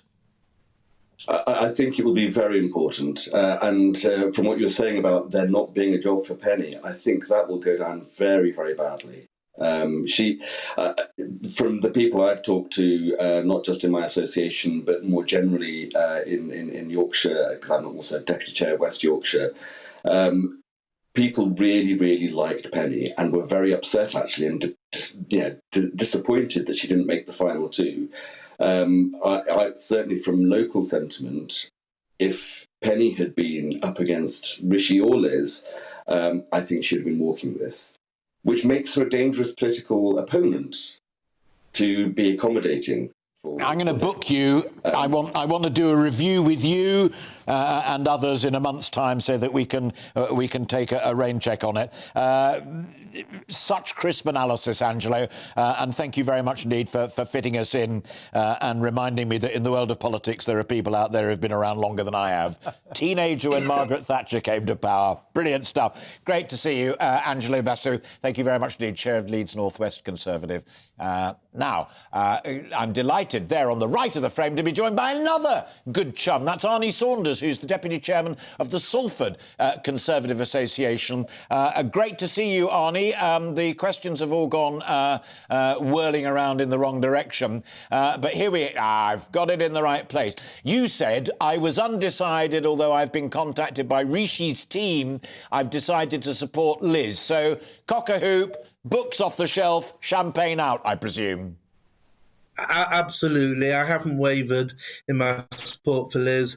I've attended several meetings, not just hustings. The press and the media obviously concentrate on the hustings that have been sort of in the public domain. But as you know yourself, Alastair, there's been meetings which have been perhaps not so open to the public. There's been meetings with supporters. There's been individual hustings. For example, the friends of various countries. So, for example, the Friends of India, the Friends of Israel had their own hustings, if you like, with the candidates, which didn't make the public domain. I mean, it did afterwards. They got reported. And many, many local events took place. And I actually attended quite a few. And yes, I've stuck with Liz all the way. And obviously, I'm delighted because I've got no doubt whatsoever, as indeed Angelo said, Rishi will be sunk and Liz will be entrusted with the premiership. You're a master of words as well. Do you think we're past that period of Liz? I mean, none of the newspapers are suggesting that Rishi Sunak will get a job other than possibly in Silicon Valley, but certainly not in a Liz Truss government.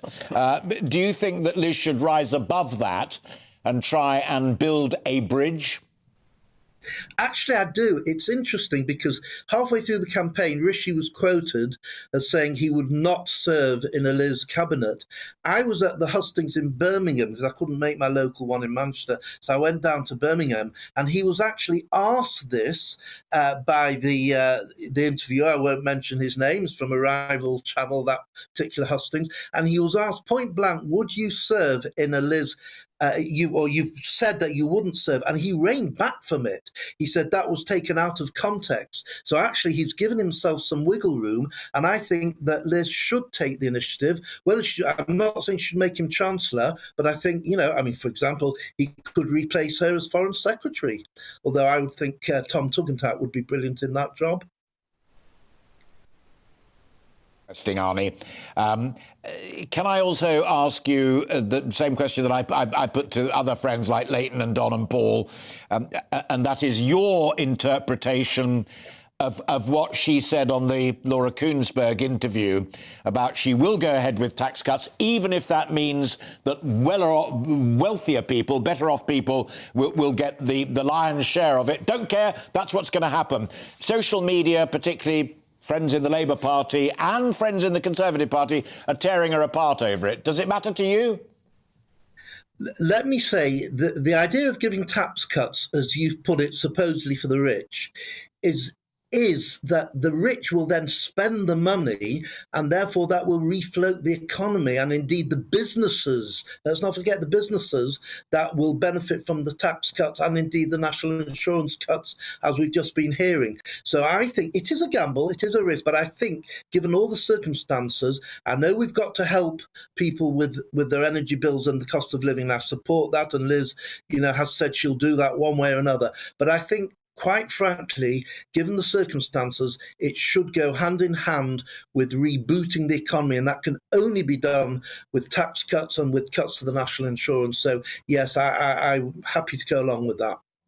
Great to talk to you, Arnie, and I still love your library. I think it's a beautiful collection of fine books. You take care. Best wishes to you, and keep in touch. And also, Angelo, thank you very much indeed for finding time to deliver exactly what I and the Heat team hoped for, and that was honest, no prevarication, the voice of the Conservative Party in the country. Arnie and Angelo, thank you both very much indeed. And I asked you to listen to that. Wow. Absolutely amazing stuff. Angelo particularly, lukewarm at best. I think there's a caricature sometimes of the average Conservative activist, that they're only interested in a narrow range of issues. I think in not just the two interviews you've just done, Alastair, but the three in the previous hour, there's a breadth of experience there. They're people from business, they're people from education, they're grandparents, they're fathers. They're an older demographic than the average of the electorate, but of course, older people have been around. They live for their children and etc. as well. Teenagers in the Thatcher years. Absolutely, yeah. And so I hope that some of the viewers who may be just a bit worried about the fact that it was Tory members who chose to lead. Actually, also, one quick point, though, because, alas, the clock is slightly against us, but no, because you mentioned it at 12 o'clock about the need for Liz to be aware that the party speaks for poor people as well as wealthy people. As far as Don and Arnie are concerned, it's about wealth creation. We'll worry about the other problems. Get business going. If the rich get a few more tax cuts, so be it for the time being, as long as the economy recovers. That's vital, but there's an election very close. If the Tory party looks again like it's the party of the rich, that's fatal for it. All over the world, Alastair, poorer people are moving to the right, richer people to the left. If the Conservative Party, in its tax policies, doesn't look like it understands that, that's fatal. I would be cutting taxes on income and raising them a little bit on assets and things, because that, I think, would deliver the kind of fairness that I'm a Conservative for. I believe in one nation, compassionate conservatism, and I'd like to see a bit of that from Liz Truss this week as well. Great stuff. Tim, always a pleasure to see you. I hope very much indeed we can do it again. Meantime, welcome to GB News. It's the first time we've done work together, and I can say it now officially on air. You've been a friend for a long time. You're a gent. We'll keep in touch. You really are. Bless you. Tim Montgomery there. Thank you very much indeed. We are literally inching towards 1:30, but we've plenty more still to come in that final half hour. After the break, I'll be sharing more of your brilliant thoughts on the Tory leadership race and how the new Prime Minister will get on with tackling the challenges facing the country. After the break.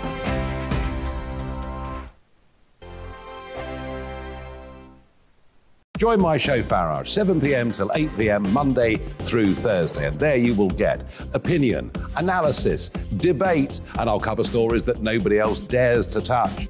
You've been cancelled. Join the club. Oh my goodness me. And then for the last 15 minutes, talking pints. We're over a drink. We have a civilised conversation with someone. We very often disagree, but we do it in a grown-up way. Come and join me on Farage.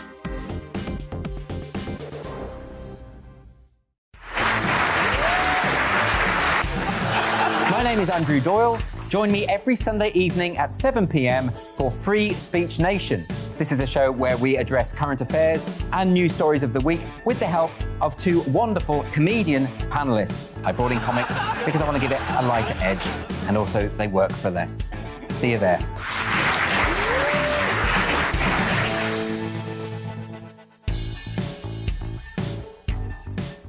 Hi there, it's Stephen and Anne.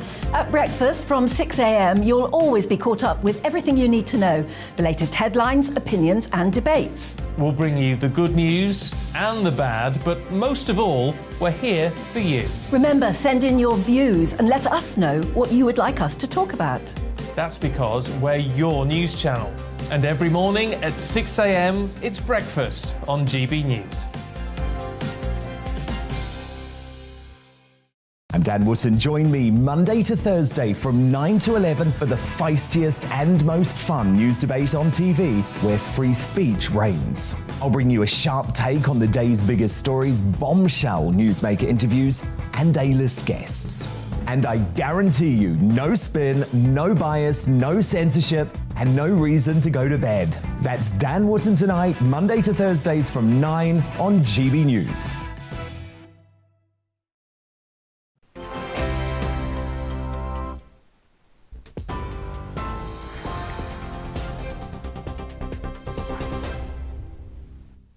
(32:01). I'm Ray Addison in the GB newsroom. Liz Truss is defending her plans to cut the national insurance rise a day before the Tory party announces its next leader and therefore our next Prime Minister. Speaking on the BBC's Sunday with Laura Kunsberg programme, she said it was reasonable that the wealthiest received the biggest benefit. Meanwhile, appearing on the same show, Rishi Sunak said if he becomes PM, he can't rule out introducing electricity blackouts due to rising prices. The Home Secretary says the Met Police must learn from the, quote, appalling mistakes of the past. Writing to the force's new commissioner, Priti Patel stressed the need to restore trust and confidence. It follows a number of high-profile scandals, including the murder of Sarah Everard by a serving officer. A man has been arrested following an incident that killed an 18-year-old woman and her 8-year-old twin siblings in Dublin. The three were taken to Children's Health Island in Crumlin, but were all pronounced dead. Another 14-year-old boy also received serious injuries, which are not believed to be life-threatening. GB News can report that the number of people crossing the English Channel in small boats has passed 26,000 this year, after more than 900 crossed yesterday. The number of crossings have increased in the last 2 days as weather conditions in the Channel improved. More than 200 people have already arrived today. We're on TV, online and on DAB+ radio. This is GB News. Back now to Alastair Stewart and friends.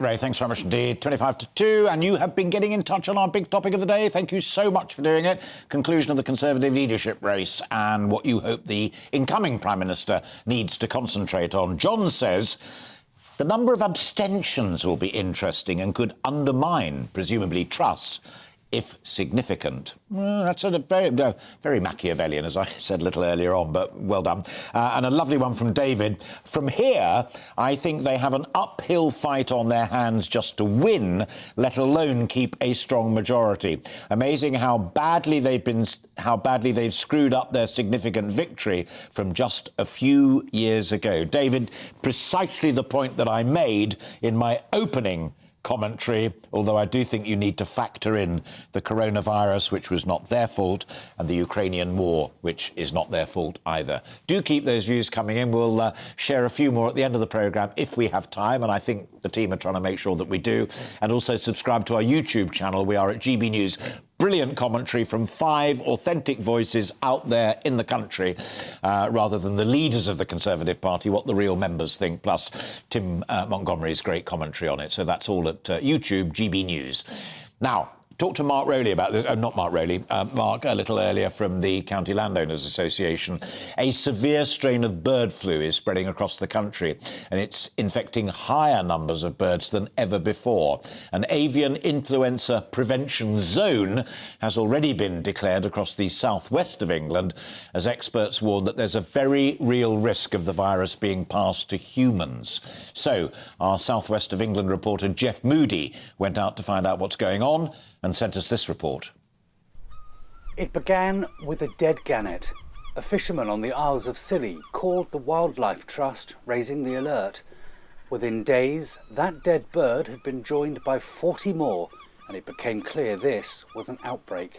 And so that for us is when we said, OK, we need to work with the authorities now and step things up and really try to break the species barrier, which means that this infection can jump between bird species onto dogs or humans, and really try our hardest in the partnership out here to collect these carcasses and get them tested. The tests have come back positive, not just on the Isles of Scilly. It's believed 22 million birds could be infected, twice the usual number. The UK's Deputy Chief Veterinary Officer has declared an avian influenza prevention zone across Devon, Cornwall and parts of Somerset to try and mitigate the risk of further outbreaks. Bird owners in the southwest must now follow strict biosecurity measures to protect their flocks, including disinfecting all clothing that's come into contact with birds, restricting the movement of people who work with birds, thoroughly cleaning bird housing regularly, and keeping infected birds and their feed and water away from all other birds. It's also about pet owners. We've got a lot of dog owners on the Isles of Scilly, and obviously when these are our beloved companion animals, people are very worried what that might look like. From my point of view, it's my team. It's sending them out to pick up these carcasses with the concern that they could, in theory, contract bird flu. We know that this has come out of East Asia. We know it's been around for a couple of years. We know that this is a very strong strain that can affect people. And so that to us is a concern. The Department for Environment, Food and Rural Affairs is keen to point out the risk to the public is very low. If you cook chicken thoroughly, there should be no problem. But this strain, H5N1, is particularly aggressive, and the advice remains, if you see a dead bird, don't touch it, report it. Jeff Moody, GB News. Sound advice there from Jeff, I am afraid. You're watching and listening to Alastair Stewart and Friends, and we've plenty more still to come this afternoon, including Aldi, Sainsbury's and Asda are the latest supermarket chains to scrap best before dates on some fresh produce. How can this help us save on our weekly food shop? We'll have all of the best tips. That's next in our summer savings slot, right after this break.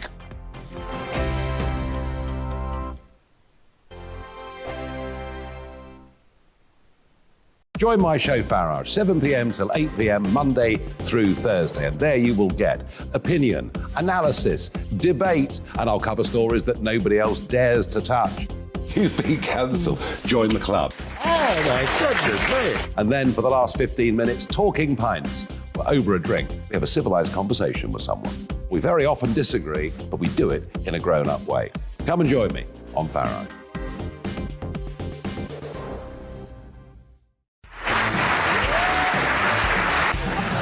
My name is Andrew Doyle. Join me every Sunday evening at 7 p.m. for Free Speech Nation. This is a show where we address current affairs and news stories of the week with the help of two wonderful comedian panellists. I brought in comics because I want to give it a lighter edge, and also they work for less. See you there.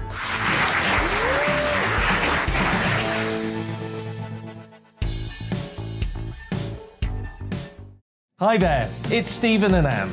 At breakfast from 6 a.m, you'll always be caught up with everything you need to know, the latest headlines, opinions and debates. We'll bring you the good news and the bad, but most of all, we're here for you. Remember, send in your views and let us know what you would like us to talk about.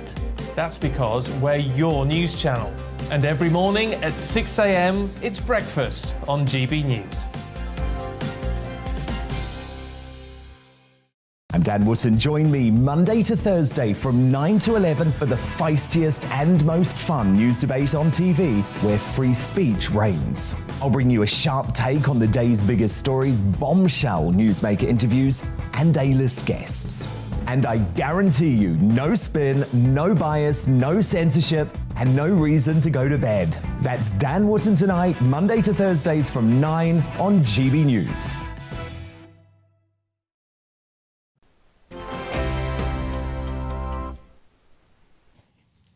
Welcome back. It's exactly 19 minutes to 2. You're watching and listening to Alastair Stewart and Friends here on GB News TV and Radio. As we've discussed, I hope in some useful depth today, the leadership race of the Conservative Party and who's going to come out on top in less than 24 hours' time.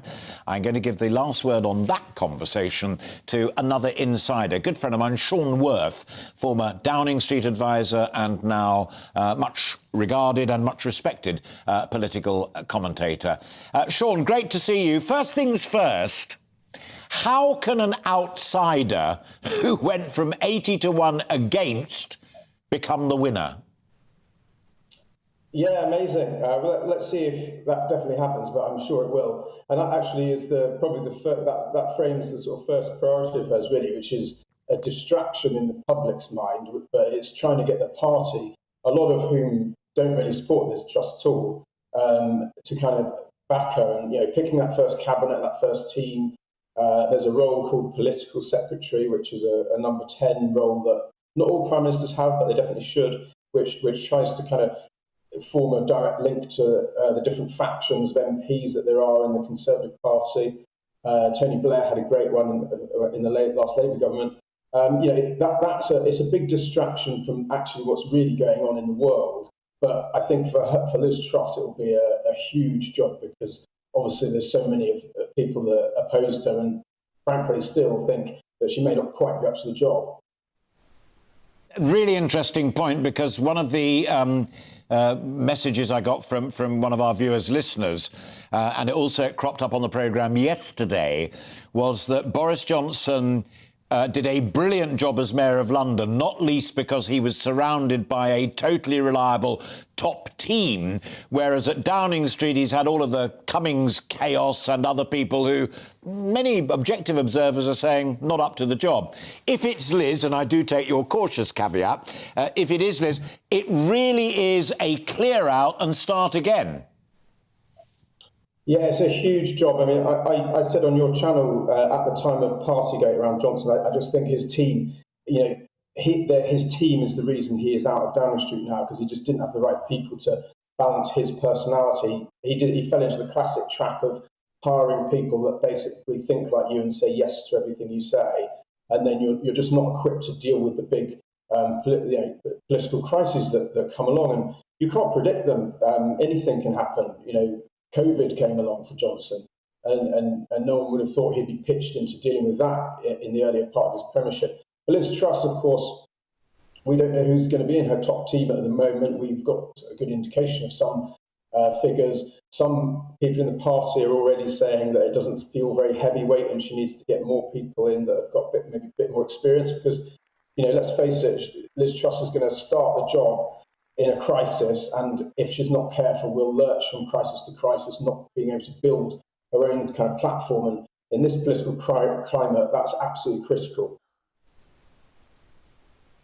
To observe whether you go back to Thatcher, which we so often do in these conversations, and her critics and enemies were called the Wets. A number of them got really important jobs initially, and then when they failed, By her judgment, they were out.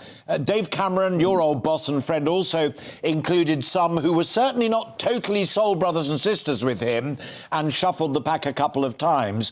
What I've heard from a lot of people in this programme today is they want to see Kemi Badenoch in that cabinet in a senior role, and they want to find space for Tom Tugendhat and Penny Mordaunt, although Penny appears at the moment to be proving a little trickier. Yeah, Kemi Badenoch and Tom Tugendhat are real stars of the Conservative Party, and it'd be a real shame if they didn't get big roles. And there's a lot of talent actually on the bench. And, you know, as I said at the beginning, Liz Truss is coming into this not with a party that's fully supportive and behind her, as you often get with through a general election process, where, you know, you're demonstrating that you are a winner and you can get the electorate over. This is a very small selectorate, as they call it, of the Conservative membership. And a lot of the party aren't behind Liz Truss. So one of the big first acts is, as I said at the beginning, it's a distraction in most people's minds, but it will be about party management, about, you know, building a cabinet that reflects different factions of the party. As you say, as Mrs Thatcher did, give them a chance, and if they don't perform, then they're usually the first ones for the axe. But you've got to heal the wounds of the party before you can govern effectively. Absolutely fascinating stuff. I want to move you from number 10 to number 11 just for a moment. And I said to Julian Jessup, who was on the programme relatively recently, it must be pandemonium, not in number 11 because that's where the Chancellor lives, but in Her Majesty's Treasury, with the most likely candidate to win talking about tearing up the Treasury orthodoxy and starting all over again. And yet she goes on telly this morning, does Liz Truss, and spells out in some precise detail exactly what she's going to do within the first week. In your experience, has the Treasury mapped out options for her, which we both know they do before a general election? You know, if Labour win, here's what you might want to do, and if the Tories stay in power, here's what you might like to do in the next phase. Is what she's talking about right now already been researched and tested by the Treasury? Yes, I know that for a fact, actually. And what they're looking at is, at the moment, is the state of the public finances, the fact that inflation has already eaten quite a lot of the spending that's already been given to departments. So what departments in government, like, you know, the health that obviously runs the NHS, those departments have got a fixed amount of spending that is already eaten away.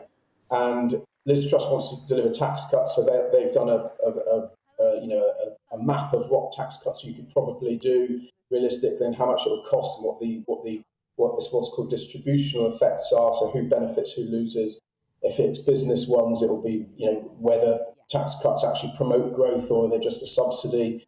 But I think what the big issue for the Treasury, what they'll have is come sort of mid-September, coming into winter, we all know there's this big energy crisis, there's inflation going through the roof.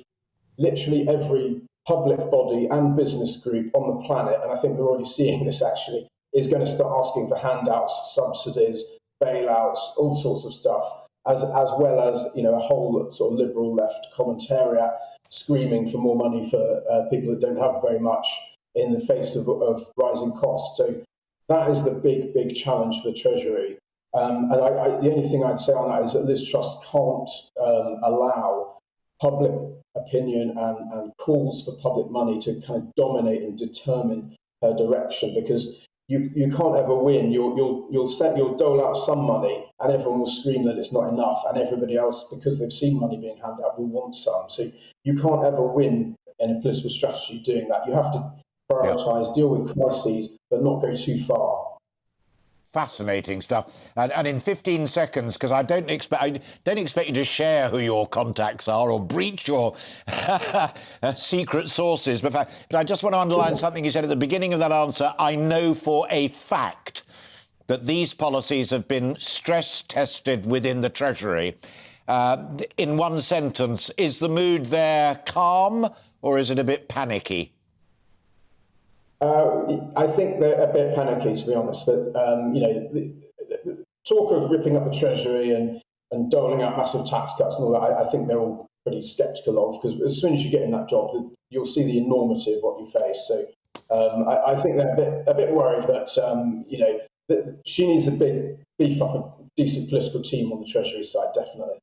Brilliant stuff. Sean, always a pleasure, and thank you for your discretion and just a tiny wee bit of salt and pepper indiscretion there at the end as well. No names, no pack drill. That matters in our trade and in yours.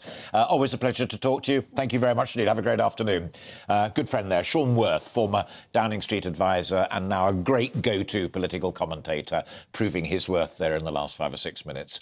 Now, we'd love to send you away with a smile on your faces this Sunday afternoon and hopefully some easy money-saving tips that are still out there that will do that. Aldi, Asda and Sainsbury's are the latest supermarkets to announce that they're scrapping best before dates from many fresh products. So how might that affect your weekly shop, and what else can we do to make our money go that little bit further? Well, one of the great go-to people for that is Isabel Lawrence, the personal finance expert, and there she is to tell us more.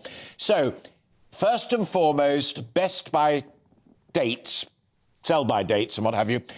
Are we just admitting now that that was all of a bit of a con for the last few years to make us buy yet more?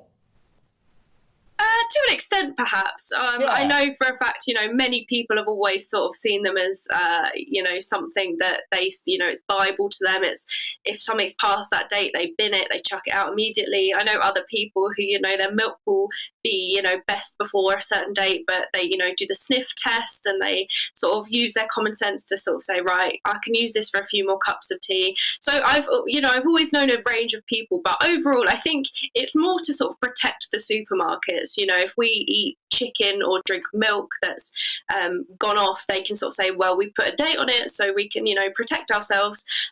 So you can't say we made you unwell.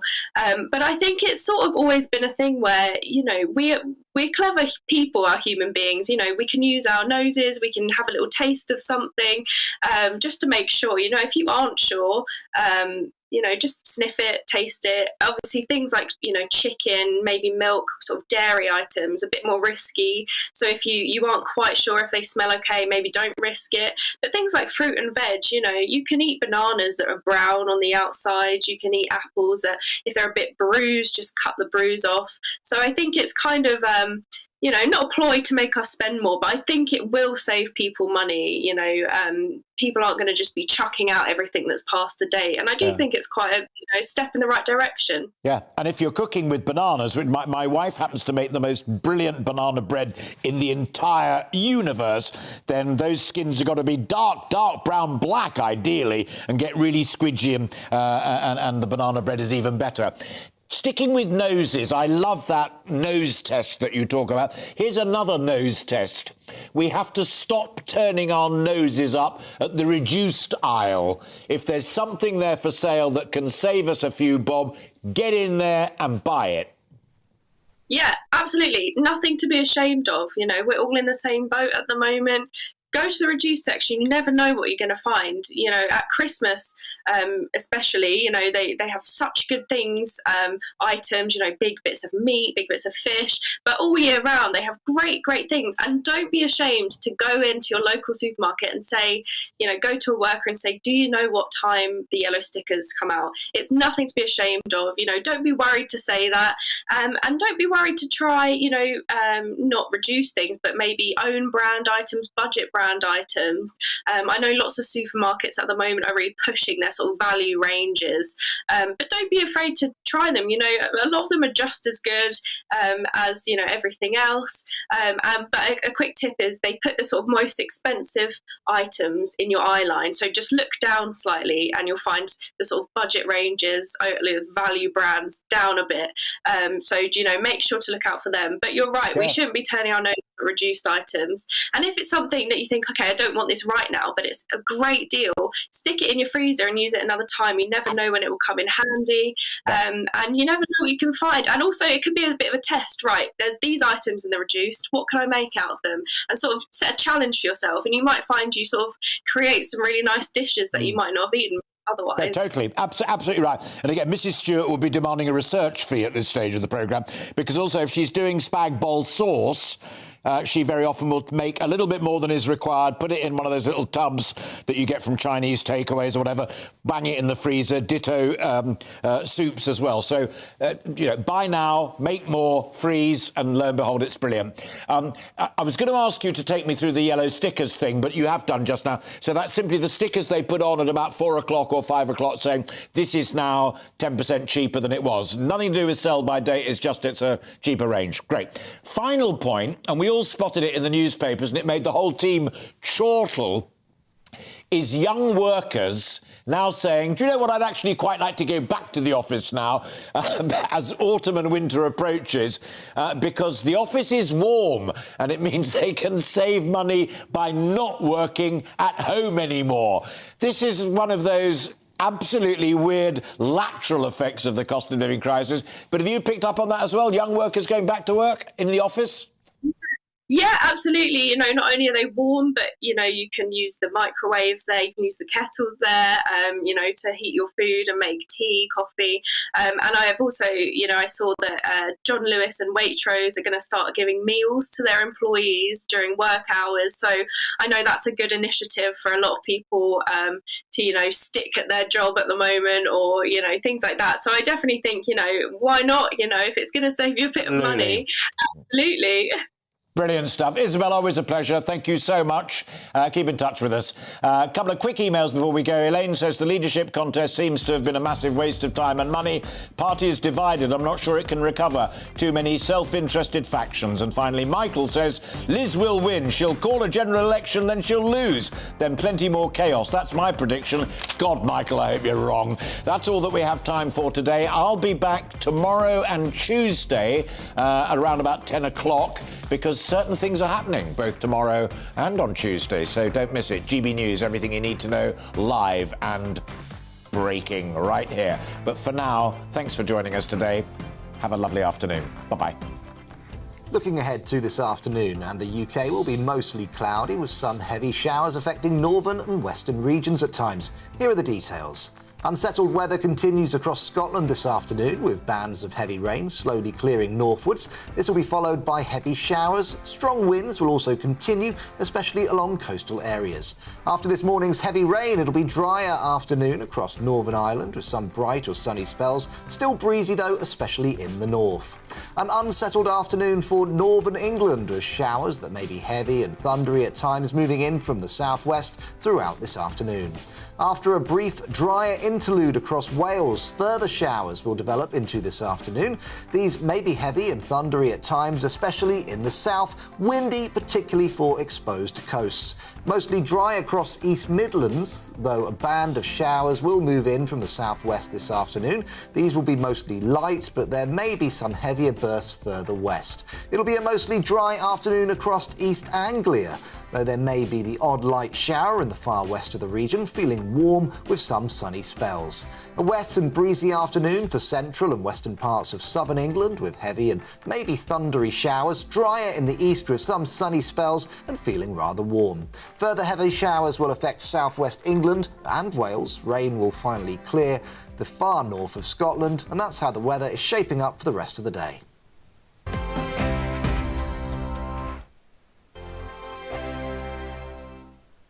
Join my show Farage, 7 p.m. till 8 p.m. Monday through Thursday. And there you will get opinion, analysis, debate, and I'll cover stories that nobody else dares to touch.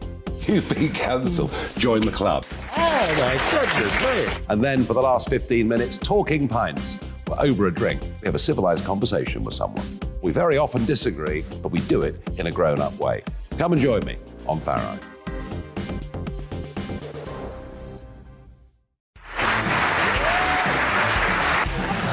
My name is Andrew Doyle. Join me every Sunday evening at 7 p.m. for Free Speech Nation. This is a show where we address current affairs and news stories of the week with the help of two wonderful comedian panellists. I brought in comics because I want to give it a lighter edge, and also they work for less. See you there.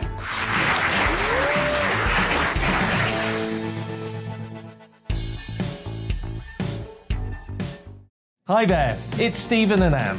At breakfast from 6 a.m, you'll always be caught up with everything you need to know, the latest headlines, opinions and debates. We'll bring you the good news and the bad, but most of all, we're here for you. Remember, send in your views and let us know what you would like us to talk about.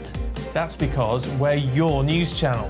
And every morning at 6 a.m, it's breakfast on GB News. I'm Dan Wootton. Join me Monday to Thursday from 9 to 11 for the feistiest and most fun news debate on TV, where free speech reigns. I'll bring you a sharp take on the day's biggest stories, bombshell newsmaker interviews, and A-list guests. And I guarantee you, no spin, no bias, no censorship, and no reason to go to bed. That's Dan Wootton tonight, Monday to Thursdays from 9 on GB News.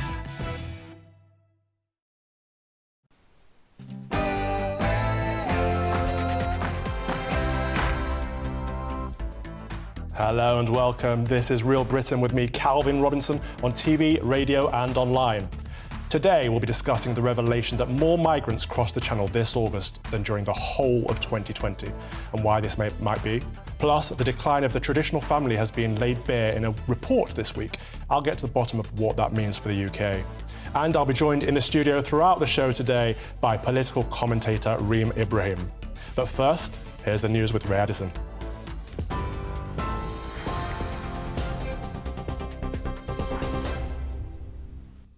Good afternoon. It's 2 o'clock. Here's the latest from the GB newsroom.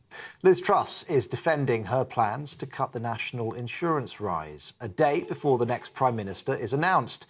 Speaking on the BBC's Sunday with Laura Kunsberg programme, she refused to be drawn on her plans to help struggling families, but said she'll reveal them within a week of winning the post. She also said it was reasonable that the wealthiest received the biggest benefit from any cut to national insurance.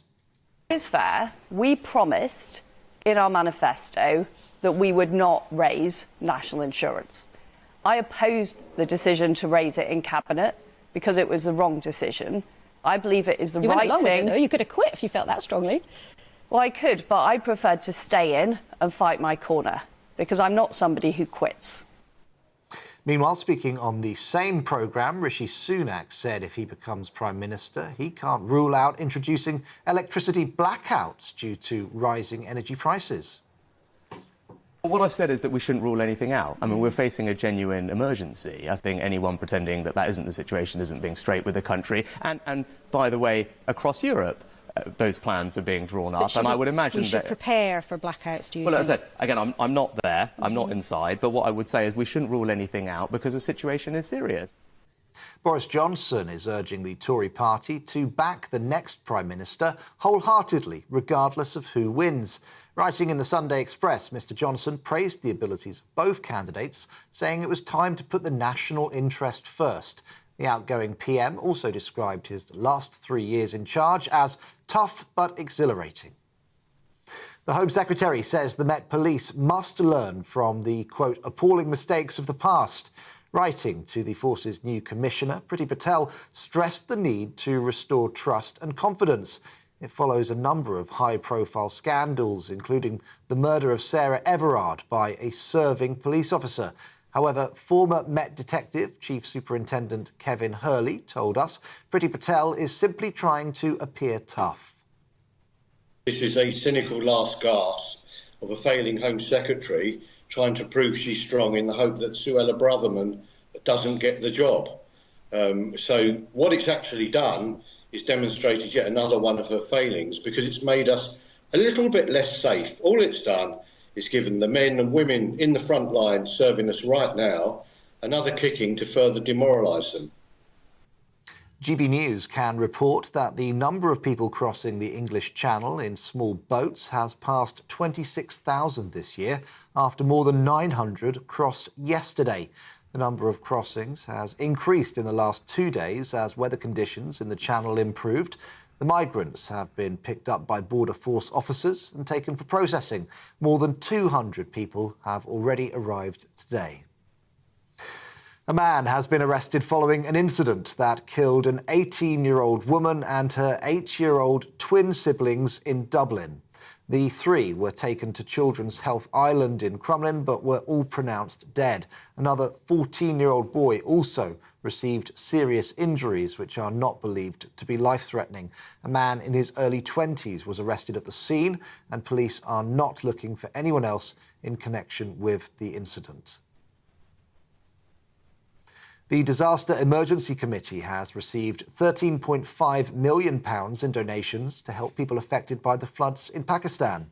Record monsoon rains and melting glaciers caused the humanitarian disaster. Flooding has now killed over 1,200 people and 33 million are affected. 1/3 of Pakistan is estimated to be underwater. That's an area equivalent to the size of the United Kingdom. A man who stole a small plane and threatened to crash it into a Walmart in Mississippi has been charged with grand larceny and making terroristic threats. Tupelo police in the US say Corey Wayne Patterson took the twin-engine plane and then flew around in circles for hours before landing in a field. Patterson is believed to have had some flight training, but he was not a licensed pilot. Former President Donald Trump has described the FBI and the US Justice Department as, quote, vicious monsters.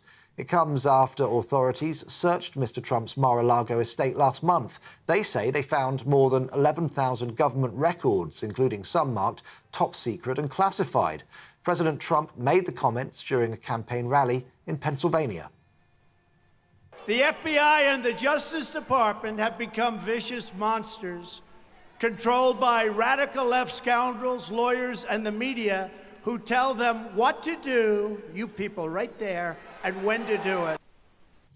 This is GB News. We'll bring you more as it happens. Now let's get back to Real Britain with Father Calvin.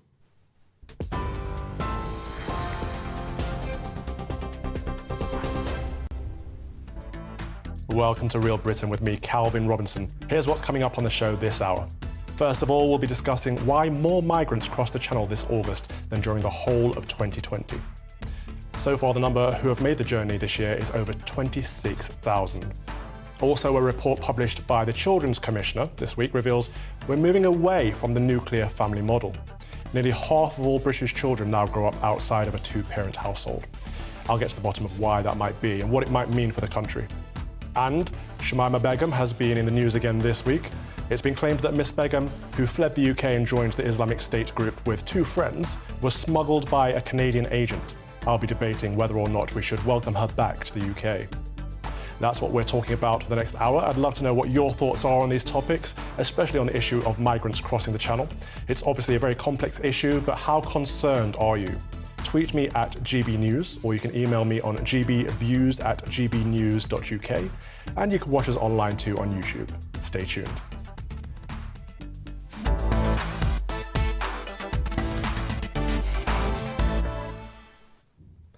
The Children's